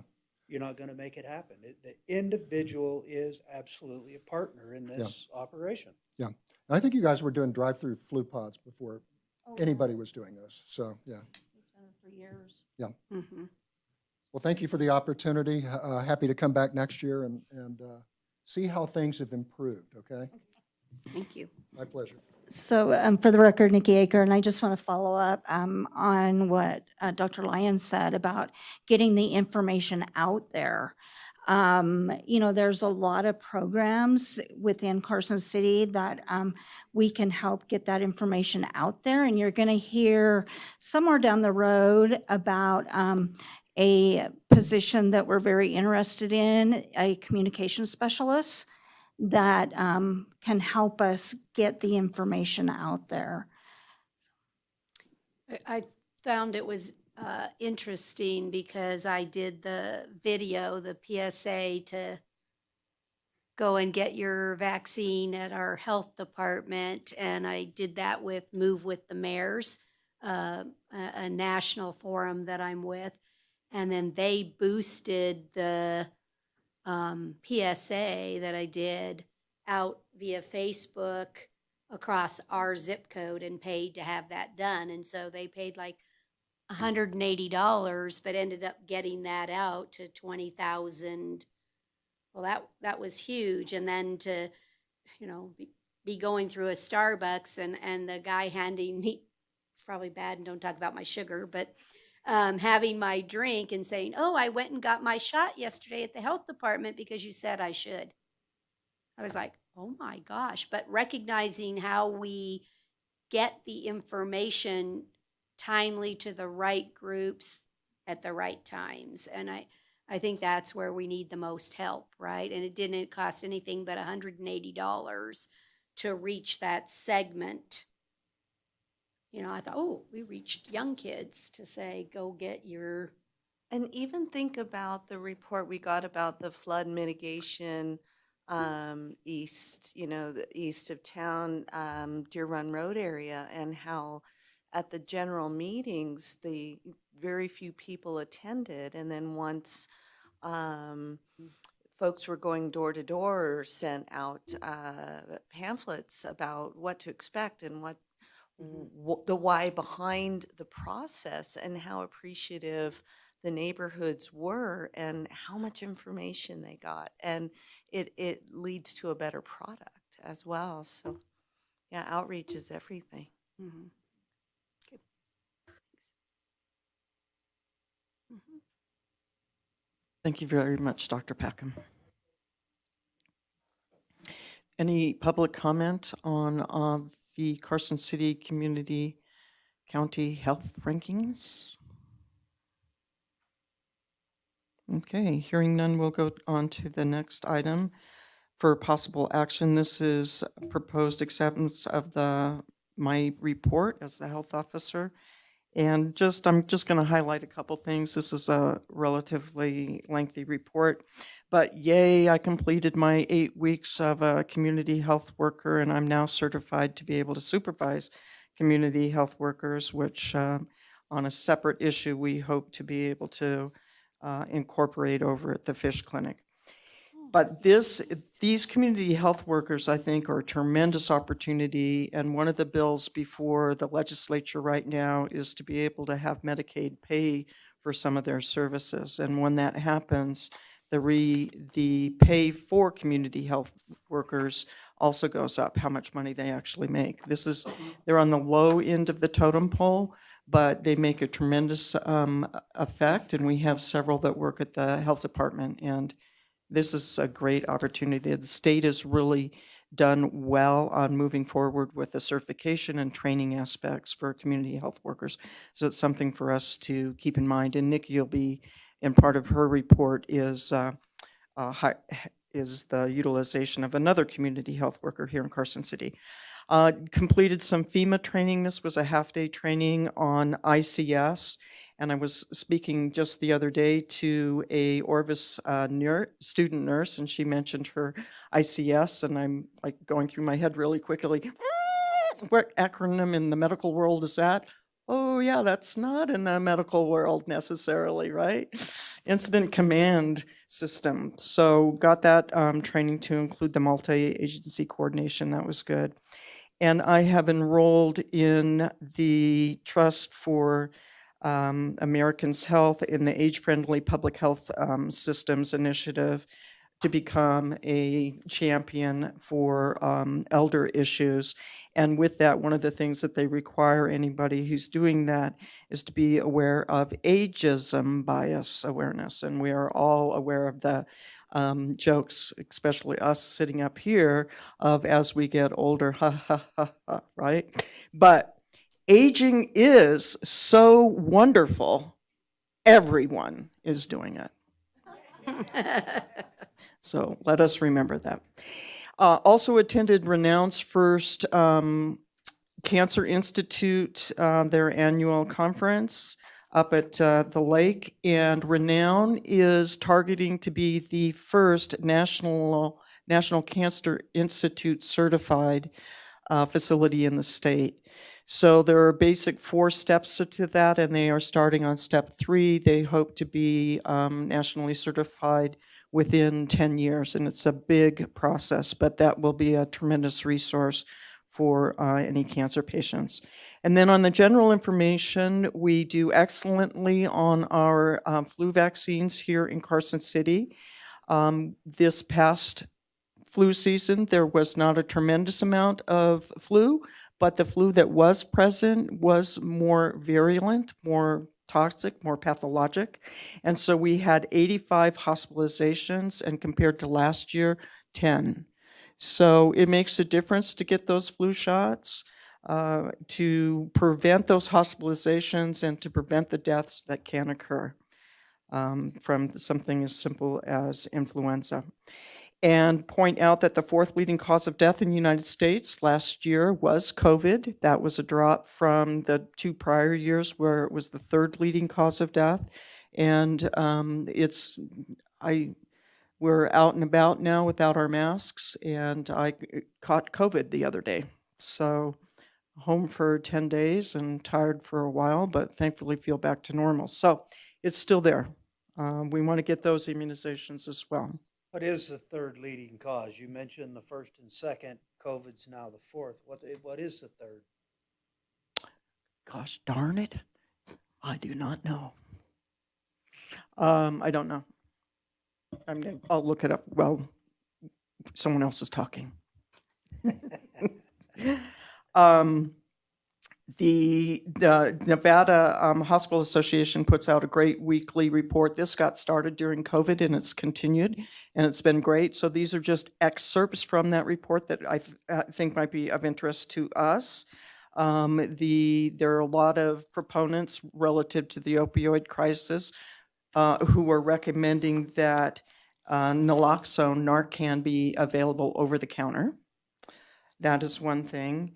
And further in here is that there's a lot of ongoing drug shortages. This is present before COVID. It's certainly been exacerbated by COVID in terms of all the things we know about supply chains and that kind of thing.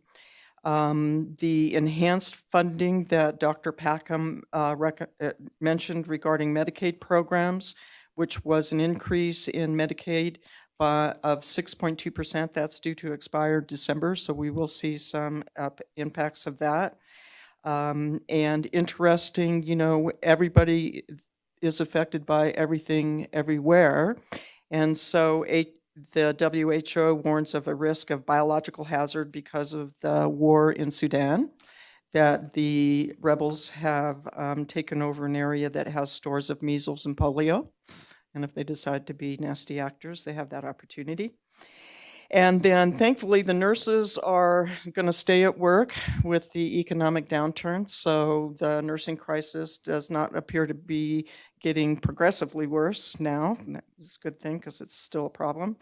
and that the national cybersecurity is going to shift the responsibility of software vulnerability from the users to the providers, which I think is great. So they'll have to take greater responsibility in helping protect us. The antibiotic resistance, of course, we know is growing. That's worse since COVID for a variety of reasons. The antimicrobial resistant fungus, the Candida aureus, that has been a problem in Las Vegas. And so have attended state epidemiological presentations regarding that. It doesn't seem to be an issue in northern Nevada, but it's out there, and so it's in the nursing homes. And then we need to know about smoke effects as we go into this summer season, and to know that surgical masks and gaiters and that kind of thing are not going to protect us from the smoke, and that smoke increases the risk of heart attack, asthma, and lung infections. So an N95 will protect you from the smoke if it gets to be bad and we need to be outside. And then I have already been buzzed and bit by a mosquito in my backyard. I haven't seen a mosquito in 5 years. And so the rain and snow is all excellent, but be aware that those mosquitoes are out there. And then the information regarding the tranquilizer, I was asking about this. It doesn't seem to be in our community at this point, but likely will be. And it makes it really problematic on your opioid overdoses if they have been contaminated with this tranquilizer, because the Narcan does not work for the tranquilizer, and we do not have an antidote for the tranquilizer. So this is markedly increasing the risk of losing people. And then just the top 10 public health issues to watch. And in the past 3 years, we've had the COVID, we've had the monkeypox, we've had outbreaks of measles. So there's always something on the horizon. And our epi department is being restructured and definitely will be able to help us with that going forward. And then in regards to the opioid, which we know that's a problem, we're seeing the cases resolved at, not Purdue, but the other one where the family is not going to be held liable. That was the latest immunity they're going to get. Yeah, which one is that? I can't even think of what it is. But anyway, dollars are coming down to, or will be coming down to us. And thankfully, those dollars have been, unlike the tobacco dollars, those dollars are designated to help us with the opioid problem that all communities are facing. And there are proponents supporting community distribution of naloxone through the schools. So other things to think about. And to remember that tobacco use is a leading cause of preventable disease, disability, and death in the United States. So the fact that our kids and teens, and we're talking even middle school, are using more tobacco products, vaping is not better than smoke, so that's a big one for us. And Nevada is ahead on decriminalizing HIV. That was done 2 years ago in the legislative session. So I don't know if there's any comments or questions other than that from Supervisor White. The alert on the brain abscesses, that made my brain a little curious. I didn't really find anything on the internet about that. Has there been any success in discovering what's causing a sudden increase in brain abscesses? No, I mean, they don't even, no. It's just curious, so it's on the radar at this point, yeah, and in southern Nevada. Oh, curious. And that came from the Hospital Association.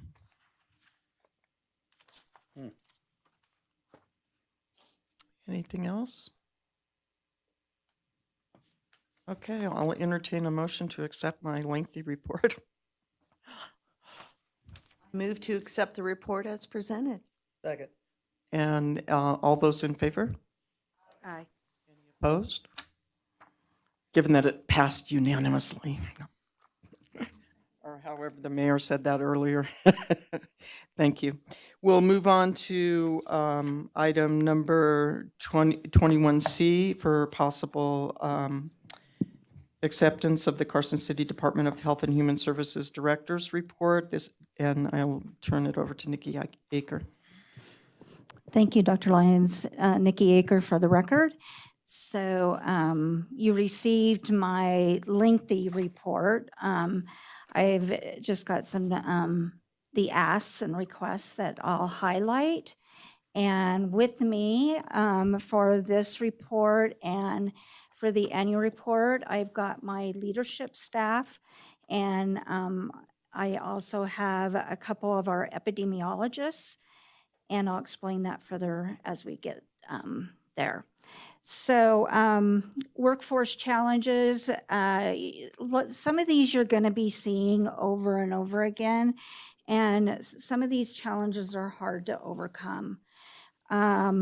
And if you have, if during the night you can't sleep, you think of a brilliant idea, don't call me in the middle of the night, but you can call me in the morning and let me know what idea you've thought of. And also public health challenges, they take a long time to come up with a solution and even longer to implement. So looking at our workforce challenges, we have been successful in hiring a public health nurse. He came to us with ICU experience, and he will be working between the clinic and the epidemiology department, or division, sorry. And we also have our epidemiologists. We had Garrett Olson, who's in the back. He was hired first, and Rachel Freshman is our other epidemiologist, and she is just coming on board. She has worked with us through COVID and graduated with her MPH just recently. So she is coming on board as our other epidemiologist. And this was made possible by the restructuring of the epi division that we brought forward. So thank you for Nikki, approving that. Just want to add in regards to the new public health nurse that he also has training in community health. That's true. As well Yes. as ICU. And I think it'll be quite an addition. Half time will be in the clinic, but half time will be up with epi. And so that clinical experience will add quite a bit for our epi team when we have actual infectious disease individuals. And also, just recently, one of our hard-to-hire positions, we actually had 2 position openings, was the fiscal and grant analyst. And we have done quite a few rounds of posting that and interviewing. And our last applicant pool had 3 individuals that were very promising. And so we have filled those 2 positions, which I'm very happy about, and can't wait for them to start. So the next is the public health funding, the Senate Bill 118. So this bill is for the non-categorical funding. And so as I've spoke before, with all the grants that we have, we are very, our programs can be siloed, and they can be directed, very dependent on what the deliverables are of the grants. And with this non-categorical funding, then we can use it for what we see as necessary based on our community health needs assessment. One thing that this funding may help with, and I'll be speaking to it also, is our youth vaping prevention funding is in jeopardy. And if this funding goes through with SB 118, then we can possibly use it for that because it's non-categorical. And here's our youth vaping prevention funding. Like I said, it is in jeopardy. It's in jeopardy each session because we need to go to the legislature each session. Right now, what I am hearing is it is not looking good for it. But they're also basing that on the SB 118 if we get that. You've heard me talk a lot about our rise in youth vaping and the problems. The 2021 Youth Risk Behavioral Survey, and this is a survey that's done in the schools. I know, Mayor, you had a question about how the other survey was done. This one is done in the schools, and nearly 2 in 10, or 17.6% of high school students use electronic vapor products. And Nevada high school students are showing an increase in dependency since their frequency of use with the e-cigarette products has increased to almost 30%. And we do know that youth are more sensitive to nicotine and become dependent earlier than adults. Addiction is more likely to occur the younger one starts using tobacco products. 1 in 10, or 10% of Nevada high school students report using vapor products before the age of 13. And that was from the YRBS. According to the CDC, their recommendation or best practice is to allocate at least $30 million to reduce the burden by tobacco in Nevada. And that would equate to 13.8% of the taxes that the state receives. Currently in Nevada, we get a little less than 1%. So, got a long ways to go there. Can I ask on that, a question on the survey that you do with the school children on their vaping or tobacco products? UNR conducts it, yes. UNR conducts it? Oh, I was wondering is one of the questions, do your parents smoke? I guess I'm interested in, is it more peer pressure? They're starting and doing it because of other children or because of their parents? So I'm just interested if that survey has sufficient questions to help. I can answer this question in That- part. It was interesting data during COVID when the kids weren't in school. What we saw is that those that were utilizing marijuana, those type of things, that the ones that were utilizing more consistently, but there were fewer new starts. So when the kids didn't have that peer pressure and weren't around other kids using, they didn't start. Those who were already using, weren't at school, they actually were using more. And I think I would lean towards peer pressure as well because, as reported earlier, the significant drop in adult nicotine use, you're taking that out of the home, you're not being introduced to it at home. So it has to be peer pressure. And then something to be said for having an audience, part of that peer pressure or bragging rights, if you will. Mm-hmm.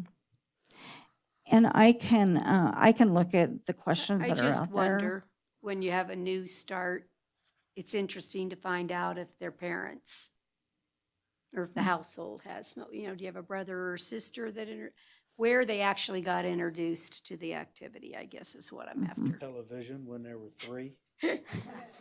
Yeah, but anyway, thank you. Mhm. Okay, and moving on to the public health workforce infrastructure funding. The CDC released a grant, and it went to the local or the state health departments. And what CDC wanted to see was that 40% actually came to the locals, meaning the local health departments, the ones that are doing the work on the ground. At our state's request, a budget was submitted for, and we had it for personnel in the amount of approximately 3.6 million. And this is money that is through December 31st, 2026. And within that budget, there's an addition of different positions. And this is when I talked about the communication specialist. That's one of them that's in that budget. So, and I will be coming forth and asking for a ratification of that budget that was submitted. And within your report, I think I was making you guys have a Board of Health meeting on a Sunday. But I'll bring that forth in July, since the second meeting in June is looking pretty full. So you And don't this wanna- is with ARPA funding, is how the CDC is funding this. And with personnel, the Federal Register says that personnel can be covered with ARPA funding up to 2026. The stipulation is that you have that position hired, the person's in place 2024, December 31st, 2024. Then if they stay till 2026, that entire 2 years can be paid for. Now, if they leave within that 2-year period, the position cannot be hired again under ARPA funding. So it would have to be some other funding. And we're asking for support of the Board of Health for adding the positions that we'll bring forward, and we'll give, the Board of Supervisors reasons why we're asking for these positions. We'd like to enhance our workforce and get out there, do some more exciting things, and especially as I talked with about the communication specialists. So homelessness, you've seen this one before. And we're asking to continue to support the Carson City Housing Plan. We're working towards getting a contractor for the street outreach. And we're also encouraging not-for-profits to collaborate with us. A lot of them do, but there's some that we still could get on board and figure out what everybody's doing, so that let the agencies that are doing it the best do it, and let's figure out how we can all wrap around. The Community Health Improvement Plan, you've seen this one before. I haven't received any emails from anybody interested. I'm asking for your help to identify and recruit stakeholders to participate, and they can email me. We're, in the near future, we'll get that initial stakeholder group together, the steering committee, and get working on this. I'd like to add a comment. This is Dr. Lyons for the record.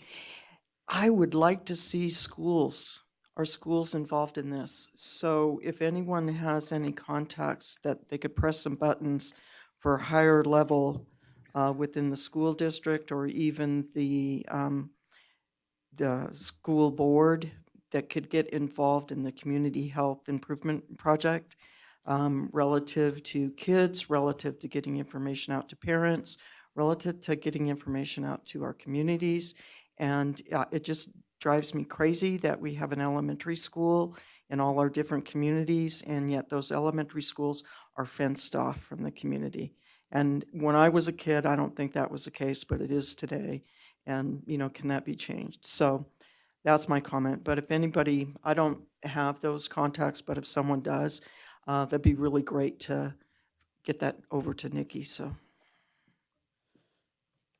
And that was included as one of my collaborative I'll ask Ms. Crossman. what group they that I do. wanted to see. So, other highlights that I have,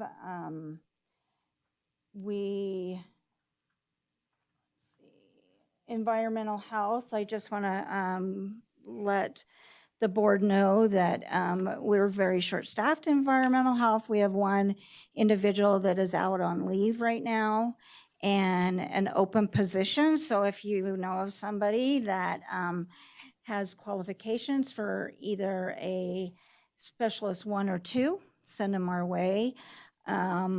Maria and her team are working very hard to keep up with everything and continue moving that program forward. And Nikki, for the record, can you just give a brief explanation what an environmental health officer does?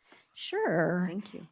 And it goes in more detail in the annual report, but these individuals, they're your restaurant inspectors. That's a large bulk of their job. In Carson City, they also do our mosquito abatement and head that up, and I'll talk a little bit more about that in a little bit. They inspect the tattoo shops, and they look at our septic systems here in Carson City. We also have an interlocal agreement with Douglas County, and we provide certain services in Douglas County. And they inspect our motel and our hotels. Now, and I'll clarify that in that if a motel does not have any vacant rooms, then, and I'm talking mainly about, our hotel or motels that offer the living quarters or weekly. And if they don't have any vacant rooms, then we cannot go and inspect. We need to inspect clean rooms. So, and talking about mosquito abatement, Maria went out with Dustin, who headed up environmental health in the past last week. They did some hand treatment, and she's also working in collaboration with Washoe County to do a helicopter treatment. Nikki, I want to give a shout out to Maria. The division of those two, environmental health and EPI, especially when Dustin was so overwhelmed with the whole COVID thing. I've just seen a tremendous amount that Maria's been able to do with that department, even though she's shortchanged.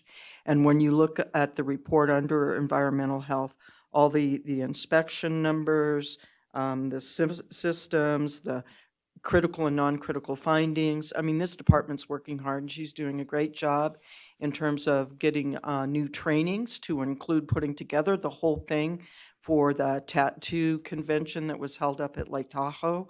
And she has also, she's very enthusiastic about doing community outreach and has already participated in Kids in the Park and getting them education about food safety and about pool safety and water safety.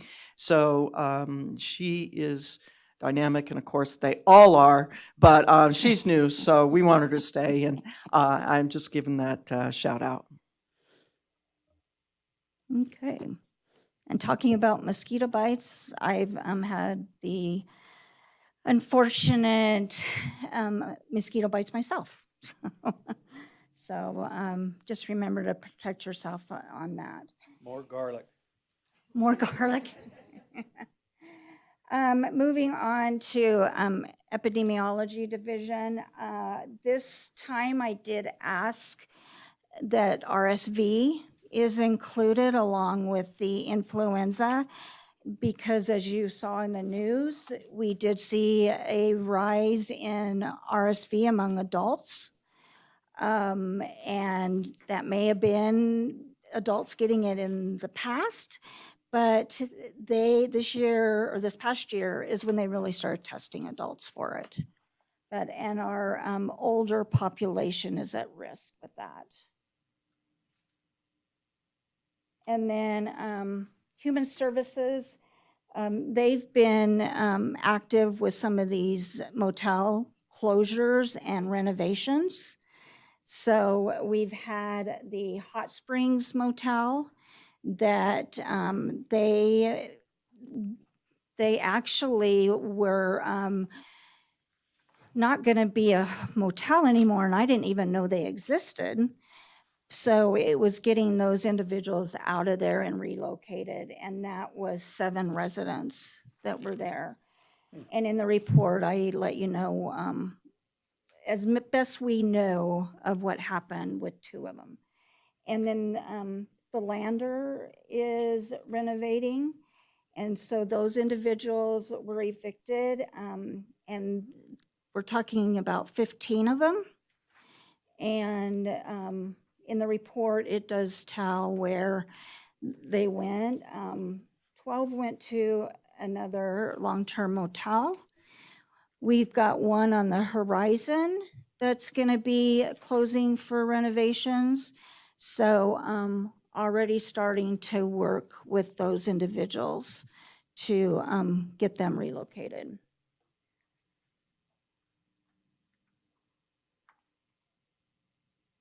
And then Mary Jane Ostrander, our Human Services Division Manager, she went to a conference on homelessness, and one thing that they did bring up with housing is shared housing works. And we have seen that in some of the people that she's been working with. The 2-bedroom apartments are easier to come by. And if you let the individuals choose their roommates, then they tend to be more successful in just putting 2 people in there together. With hygiene, what they learned, hygiene is health. So, talking about our homelessness out there, they need to have access to restrooms, to showers.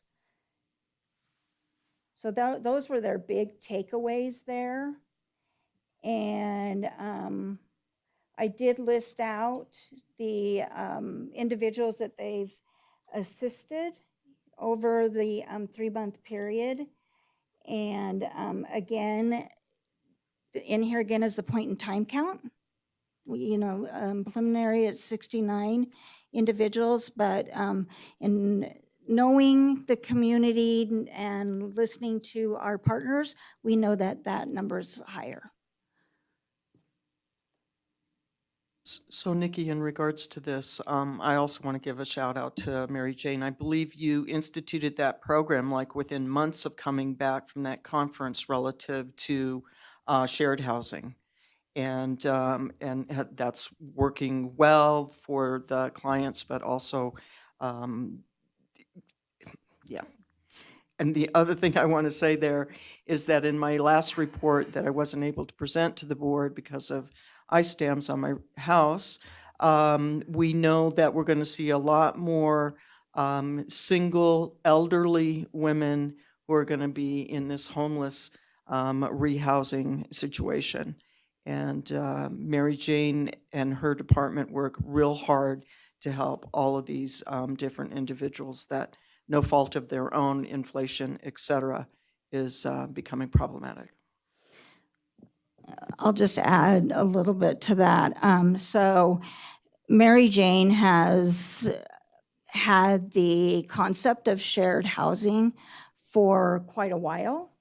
And in October, we did receive a grant that now allows for shared housing, which had not been allowed for in the past. So do you see that that was our big deal with the federal government not allowing it and paying for it? I mean, that was the impetus. Do you see that changing on the national landscape? That they recognize we're going to have to, start allowing those as HUD grants and things to be able to come through, that's you can share a home. Yeah, and this is coming through HUD, so yes, it will be It's on the Well, national. this is their test of it, right? To see if it should be adopted. I really like it. Well, you have to, People have roommates as young people going to college. You pick your roommates. Mhm. I well, mean, you have to include in the conversation that in this shared housing, you eliminate that feeling of isolation, for one. I mean, you have to be careful of your roommate. You don't want somebody who's could contribute to your bad habits, but right. eliminating that part, feeling isolated, is something that helps people move forward. Mhm. And we're seeing, reports coming out that there is a lot of people feeling isolated. And, that was because of COVID, and it's a lot of our seniors. In the senior population a lot, because they become single and alone a lot. Mm-hmm. Yeah, and it's really problematic for the seniors, yeah. So Mary Jane is juggling 12 different grants to try to get people housed and stay housed. And she has a community health worker, Christina, working with her. And do you have another community health worker? Did you get another one? No. No. So, yeah, constant, ongoing. So within our public health preparedness, you heard a lot about public health preparedness during COVID. Well, they're still hard at work. And I had reported that we did the after action report, and they're working on different aspects of that. And one of them being that they are addressing the communication with external healthcare partners. And this is through the Health Action Net, or excuse me, the Health Alert Network capabilities. So moving forward on that, you'll sometimes hear that called a HAN. So important to get that information out there, and that project is moving forward. Also, I want to highlight that one of our PHP staff members was accepted into the nationally competitive preparedness planner practitioner program at the Emergency Management Institute, and that training has begun. So I'm really proud for her. And also with the, we're not seeing a whole lot of flooding here in Carson City, but our counties around us are, mainly Douglas and Lyon County. And we've got our public health preparedness individuals that will help as needed if they're called upon.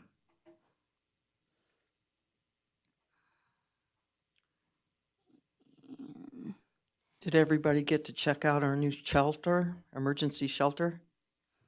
That's cool. They got a good one. Hard floor, easy to set up, no tools, snap, snap. And, I went out there to see it, and the 4 women were taking the thing down, honchoing it. It was incredible. It was great. And it's modular, so we can add to it if need be later. Mhm. So reporting on accreditation, so our virtual site visit is scheduled for June 13th. So coming up quick. Our next steps after that site visit is the Public Health Accreditation Board's decision. And from there, the result will either be reaccreditation or an action plan. So more to come on that. And with that, does anybody have any questions? Actually, more of a couple statements. So first of all, thank you, and it is always so interesting and amazing the layers that the health department deals with. So kudos to you and your staff. Thank you. And how everything overlaps. And so forgive me for disjointed comments, but I'll try to summarize well. When you spoke about hygiene is health, absolutely, and it's also opportunity. And so how does that influence other areas? Well, it definitely influences areas of opportunities for work, opportunities for healthier living, opportunities for routine and to get out of the isolation. And so when we think about hygiene, the ripple effect of hygiene can be life-changing.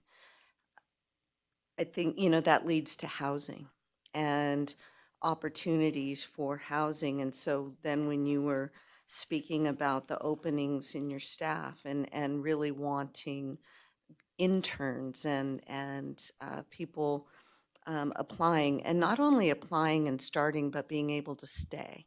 And to be able to stay, you need a place to live and a place that you're comfortable living and able to afford, and perhaps that can ultimately be wealth building. And so that I was thinking about last night's growth management meeting, and not only being able to provide permits for housing, but also workforce housing, and what workforce housing means. And there can be some really good paying jobs that currently folks aren't able to actually purchase a home, even when you have a well-paying job. So there was that overlap. Some of the things that lead to housing insecurity, that's that environmental side of things. So I just really appreciate this. I also, in your report, when you were talking about reaching out to the chronic disease prevention and really how you work so hard, really trying to reach everyone. And I know in middle and high school, they have the health curriculum and the family life curriculum. And then also providing supplemental to that, or reaching out to students through the Promoting Teen Health, Families Talking Together, and then the curriculums. Part of the conversation also that I think is so important is normalizing comprehensive health and understanding that comprehensive health education includes abstinence-based. It also includes discussion about birth control. It also includes healthy relationships and why waiting is an excellent choice. Really talking about being able to talk to your partner, and so this is wonderful because it is about that open, honest communication. It is about families talking together. It's so hard for a parent to, how do you start the talk, and when is a good time, and so making it to where it's not all or nothing, but it can be incremental. So this is really just a kudos for a very comprehensive report. And also one that is thought-provoking, because I think all good reports really, it's a starting point. And then how do we reach out? How do we make things better? Even speaking to, I loved your request of the Board of Health notes. And so when you spoke about reaching out to nonprofits to collaborate, that led me to think about, the Cassie Critter Fixer and our low-cost spay-neuter voucher program. There are people who are currently without housing because their money has gone to care for a pet, and their pet is their family.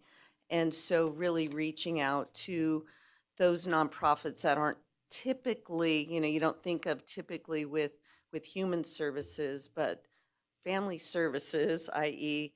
pets, children, those kinds of things. So we have a wonderful community base of different nonprofits. So thanks. Thank you for that.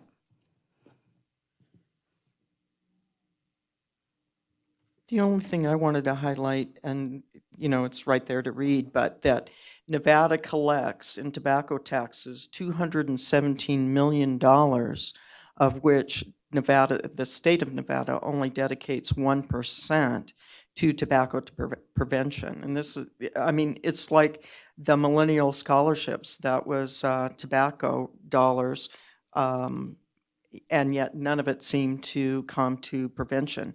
So if we can all advocate to those that are in those meetings and making those decisions, it's kind of a win-win. You know, if you have this much taxes and if you spend it on prevention, then this is going to drop and you're just, you know, naturally not going to need it anymore because you're not going to have anybody smoking. Except for, like you said, the problem is they've allocated all those dollars to other programs, so then you've got the inverse relationship. But I need people to smoke so that I can continue Right. the millennial scholarships. and so that's kind of your health in all policies. Does that I make mean, sense, right? right? Yes. So just to advocate that tobacco taxes, can't we use them to prevent further trouble? And this is trouble that we pay for in so many different ways. So the other aspect is that for every dollar that we spend on public health, we save 5.6. And that may not be directly out of our taxes, but often it is, because it includes, you know, the insurance premiums that the city is paying. It includes the indigent care that we're having to provide. It includes, you know, all these different things that we wouldn't have to be spending on if we had done, you know, a penny of prevention instead of 2 pounds of cure. So, yeah, advocate for those dollars to come back to us. Thank you. Any other comments? Do we have a motion to accept this report? Public comment. Any first. public comments? Okay, hearing none, do we have, I move to accept the director's report. Second. all those in favor? Aye. Aye. Opposed? Great, that's accepted. And now we'll go on to the 21D, and this is possible acceptance of the 2022 annual report. And Nikki will present that. Thank you, Dr. Lyons. For the record, Nikki Aker. So we do this annual report annually, and this is looking at what happened in 2022. A lot of the same information that's in my director's report, you know, it will have what has happened in 2022 within this report. So here, I just wanted to highlight, we have these different divisions, different programs, and what is underneath each division. Like you can see for chronic disease, that division is, of course, 100% grant funded. So we've got some different programs that are within that, being the tobacco control, HIV treatment adherence, we've got preventative health and health services.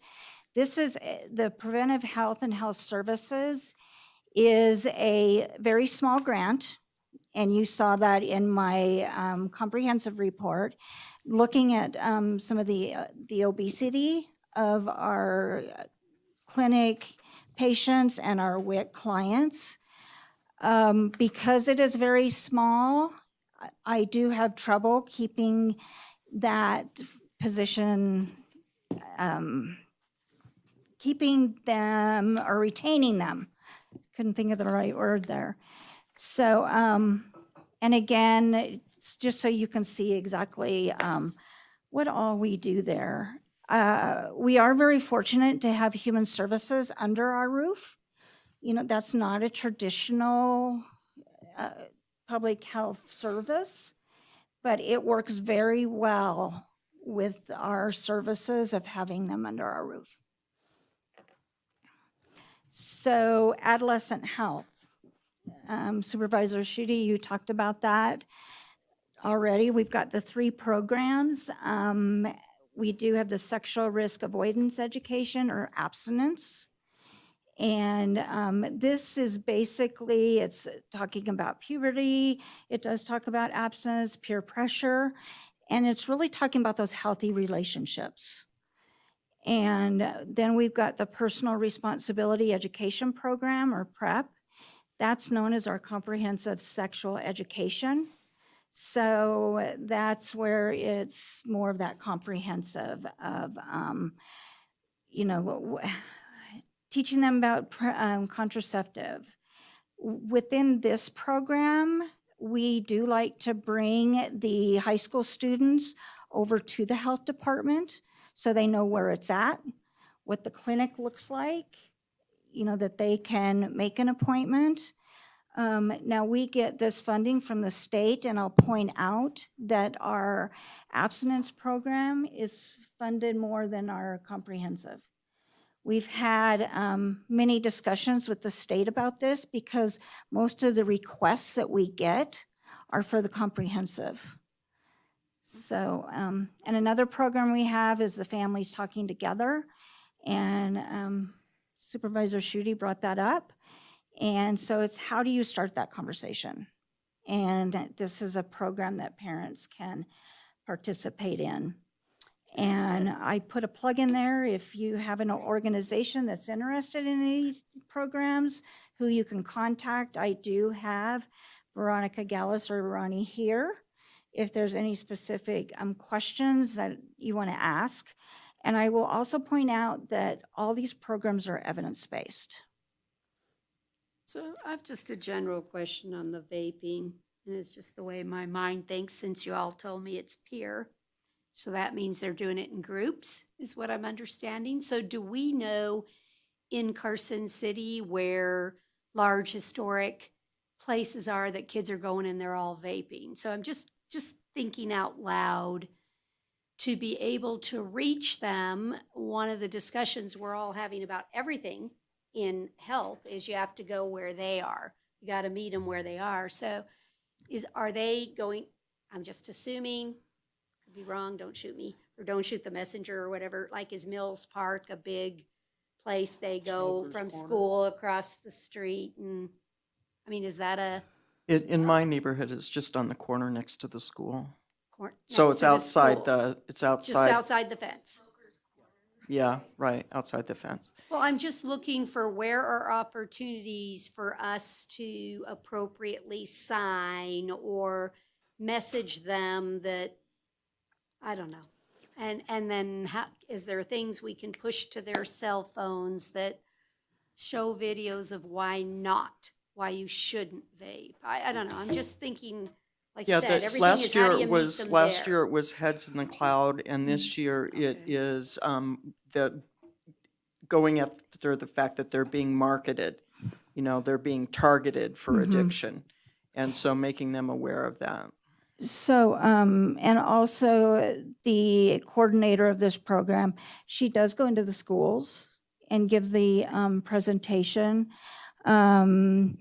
She has a better handle than I do about, where to really target these kids. And So it's not her though. It's not stupid. It really isn't. So it's not her saying, I'm going to go 5 Mondays in a row to this corner and just talk to the kids. not at this point.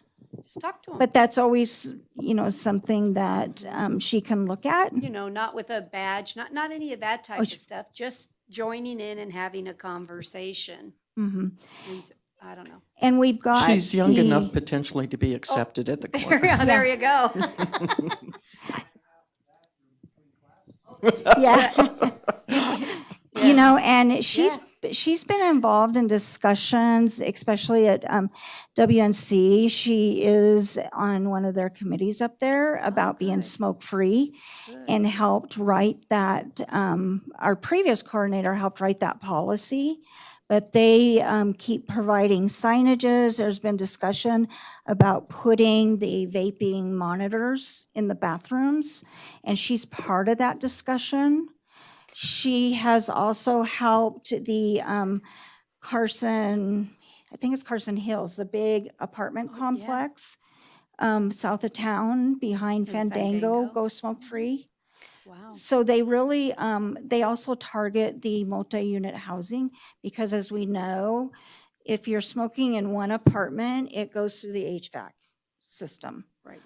And something that I think is really helpful for adolescents is talking about the cost. I mean, actually what it costs. And my students, when we would talk about buying cigarettes, and this was back when it was merely $5 a pack.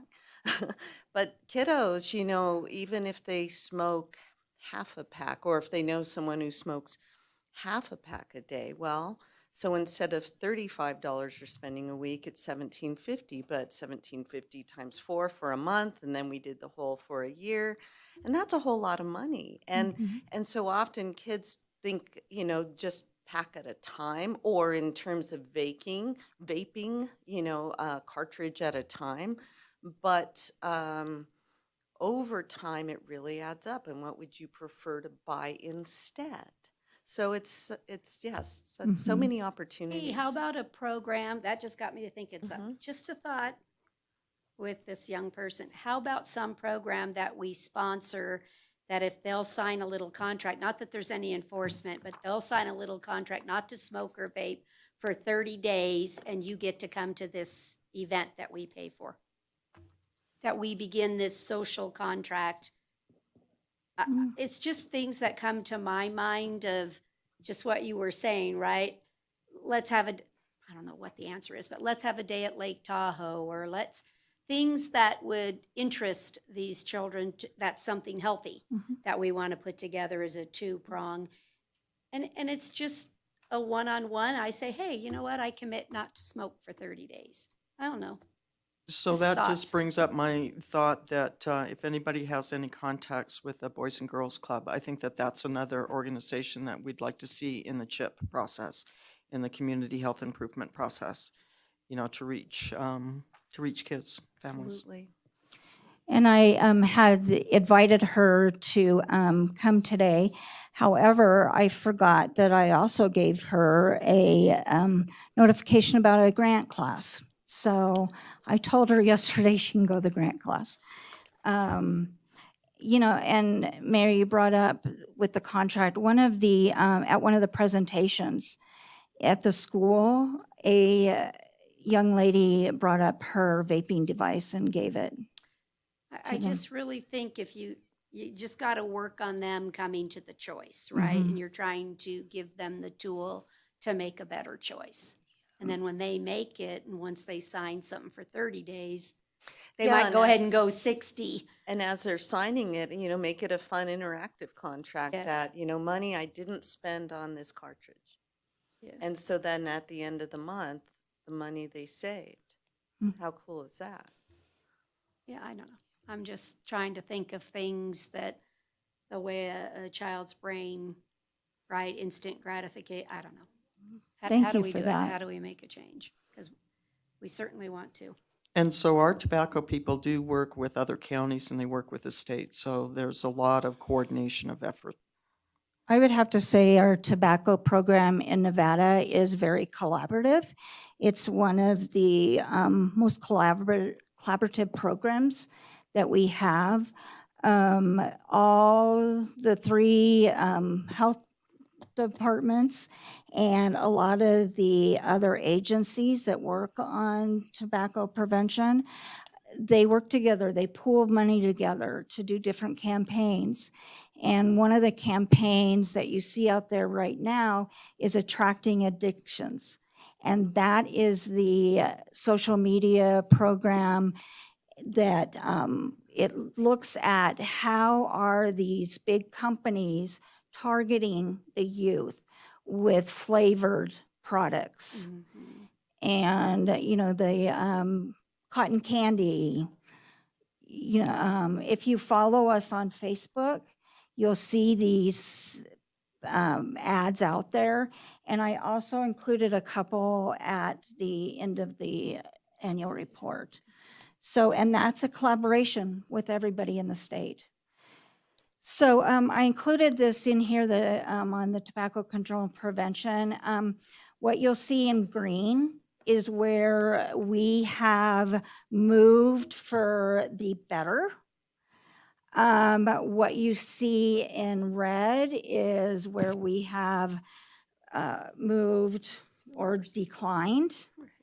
And then you'll see the middle schoolers that vape. The reason it's in black is they just, the year 2021, they included the vaping questions to middle schoolers. So we'll continue to have some comparisons there. But you can see with the high schoolers that vape, even though that we have moved in the right direction, it's still high. So you're looking at about 1 in 5 that are vaping, high schoolers that are vaping. And then Nevada's rate is 17.5, so we're above that rate. So we have work to do. Okay, clinical services. Wanted to point out here the services that we provided, to the individuals. 6,519 unduplicated individuals. And we had 10,079 clinic visits.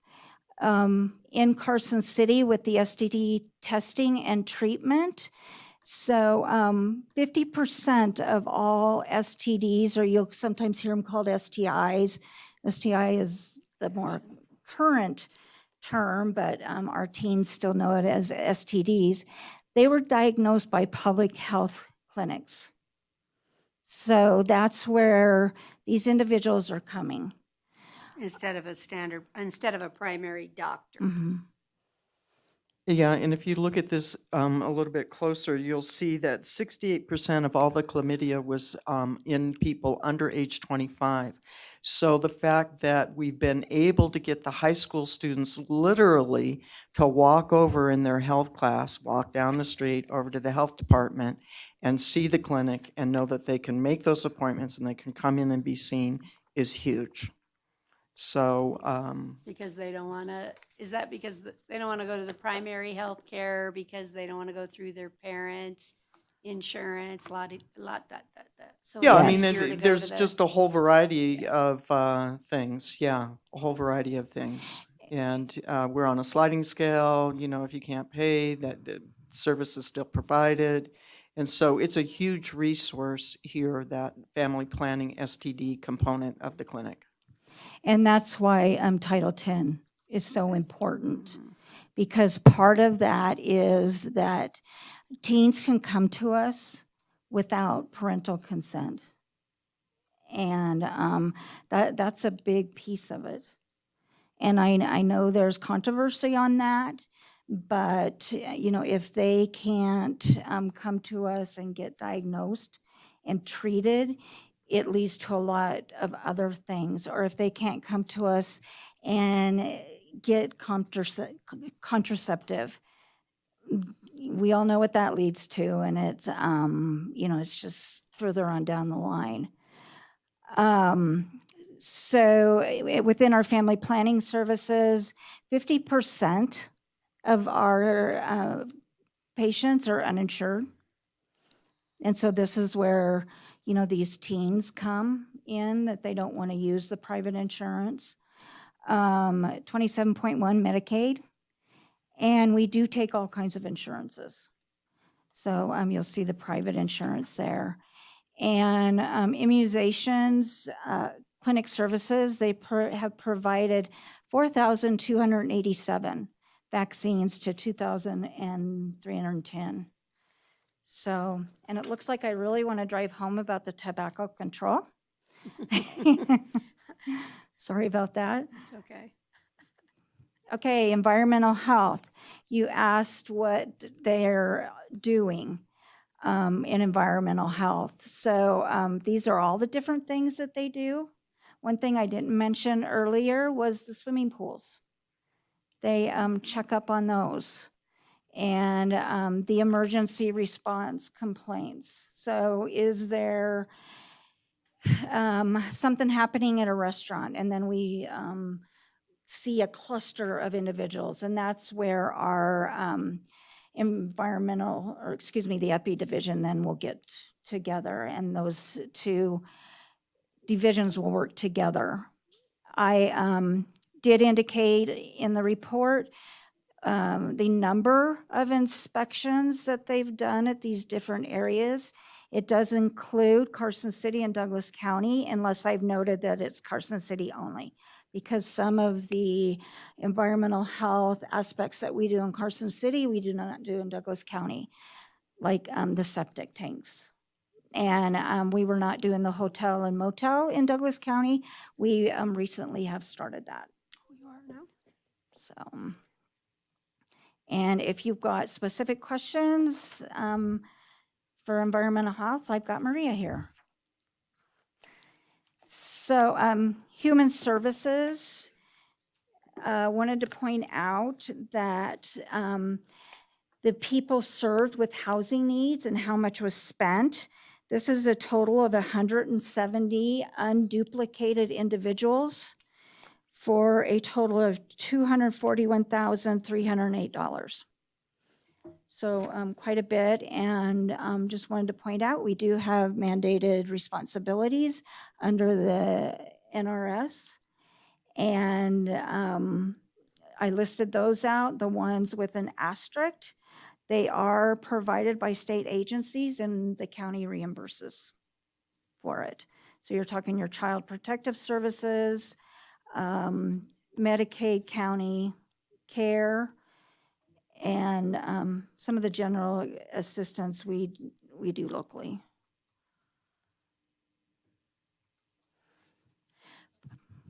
Public health preparedness. Excuse me, I'm sorry, Nikki, I had a question about this. So where it says Medicaid county care, the services are provided by the state, and the county is having to reimburse that $1.2 million? So the county pays for part of the Medicaid. Yeah, and so we're paying that $1.2 million? Mhm. Yeah, so this is the kind of thing that I'm talking about. When we spend $1, we can save $5, and we're having to spend $1.2 million on this Medicaid population, and it's only going to get worse because healthcare inflation has surpassed regular inflation for decades. But we're capped on that, right, within our 8 cents. I mean, Yeah. you're correct, but we have, at least it's capped to our collection. Yes, It's not coming out of our general because we fund, it's coming use out of up to our cap. property tax. Yeah, right? you're exactly correct. So under public health preparedness, they did training to several long-term facilities. So again, this is where these collaborations come in light, and they did it across the Quad counties. And it's also in collaboration with the local emergency managers, because if we have a facility that needs to be evacuated, that will come from our county emergency manager. And the training was utilization of the patient evacuation tags. So this would make, if they have to evacuate, this will help who needs what treatment. Is this somebody that is an emergency, really needs some high-level care? Then this can all be communicated through to who's helping evacuate. And in 2022, the PHP team conducted 131 COVID vaccination events across the 4 counties. That was 2,594 shots that were given. And additionally, they did 58 flu events that were held over a 6-week period across the region of 2,700 shots given. So when you combine our clinic that does vaccinations on Thursdays, walk-in clinic, and they do give COVID vaccinations every other, I think it's like the first and third Thursday. At the health department, the agency gave 9,581 vaccinations to 7,604 individuals. That's pretty good. So, I want to give Then- a shout out to this department as well. So this training that has been done with our long-term care facilities is not something that's necessarily promoted at a national level, but this is something in the Quad Preparedness group that they recognized as being an issue that they wanted to address. And so being very proactive, and I think Jeannie, is it correct that you presented on this to other organizations that you've done this? no. You have to come to a So mic. anyway, very innovative, and obviously a big part of our community are these facilities. Jeannie Freeman, for the record, Public Health Preparedness Manager and Deputy Director for Carson City Health and Human Services. The model that we use in Carson City has been adopted in many other rural counties across the state, and they've used it for the last few years for the COVID response, but then they use it for flu vaccination events. But the design of appointed dispensing can be used for a variety of things. So let's say we have another type of emergency and we need to distribute water, or we need to distribute other types of resources. We can use that same design for those aspects. And so emergency management relies on us to be able to execute those plans effectively and efficiently. That's great.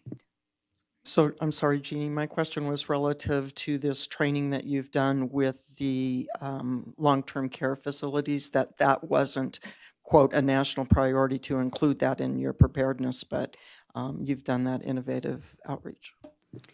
So the evacuation tags are actually regionally adopted. So they're the same evacuation tags that Washoe County uses, as well as Churchill and other facilities across northern Nevada, because we do know that our patients are transported from one area to another area, and our major hospitals sit in the Washoe County consortium. Another thing that we've done, there was actually a program out of Texas where they utilized pink vests to be used in long-term care facilities so that a patient can have a pink vest put on them and they can have their information slipped into a pocket so that they don't have something around their neck. And this is something that some of our facilities in the region have actually adopted as well, is to use these pink vests.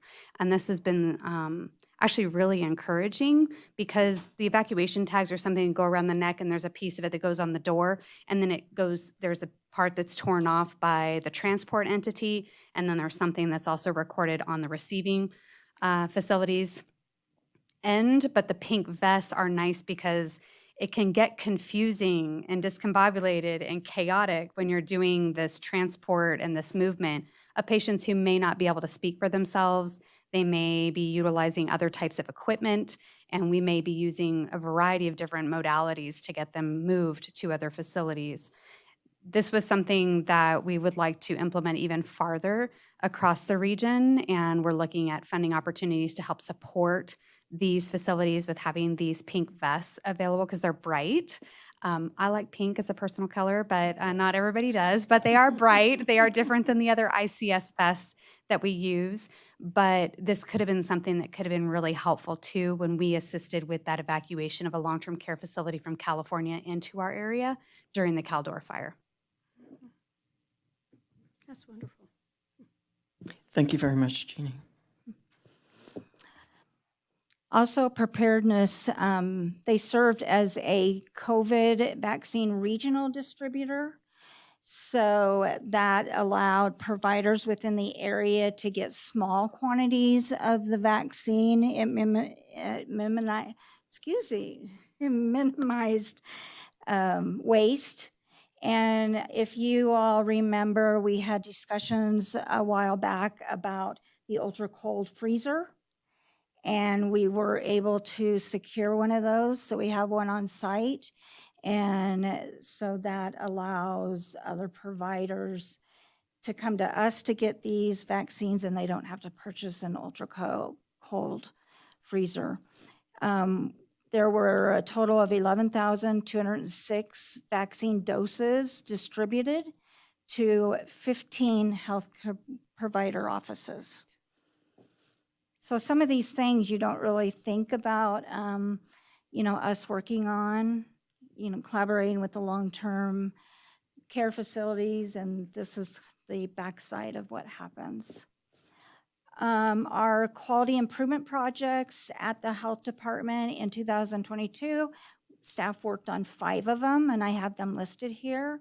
The city strategic plan, one of the initiatives is to foster quality improvement. And at the health department, we've been doing that for quite some time. It is a pillar of accreditation. So, we do work on quality improvement.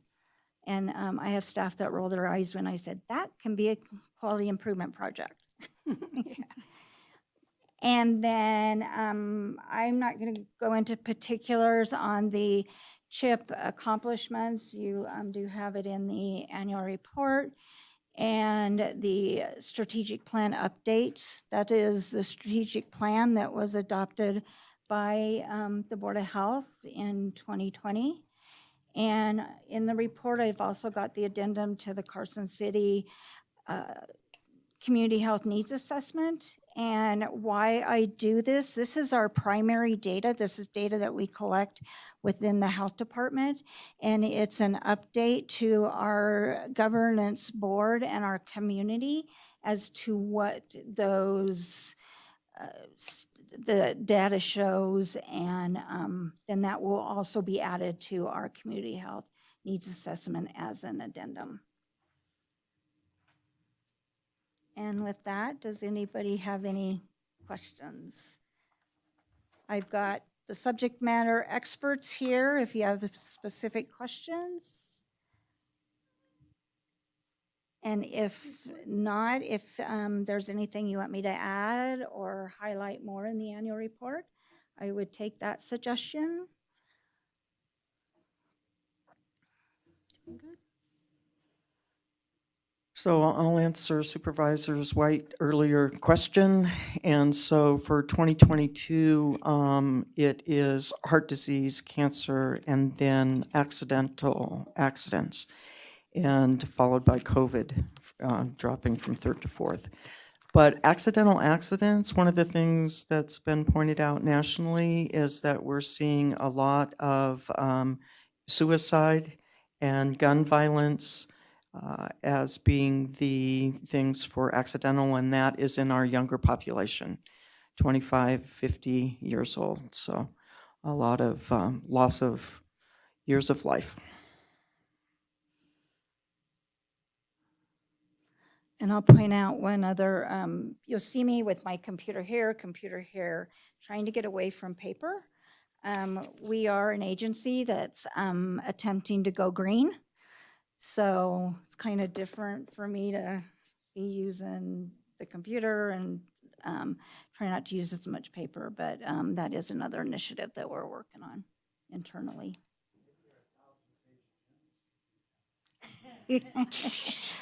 I can't help you with that. Are there, Thank you. excuse me, are there any other comments? And are there any public comments regarding the annual report of the Health Department and Human Services? Okay, hearing none, do I have a motion? I move to accept the report as presented. I second. And all in favor? Aye. Opposed? Okay, then with that, any last public comments, and this can be on any matter that is not specifically included in the agenda as an action item.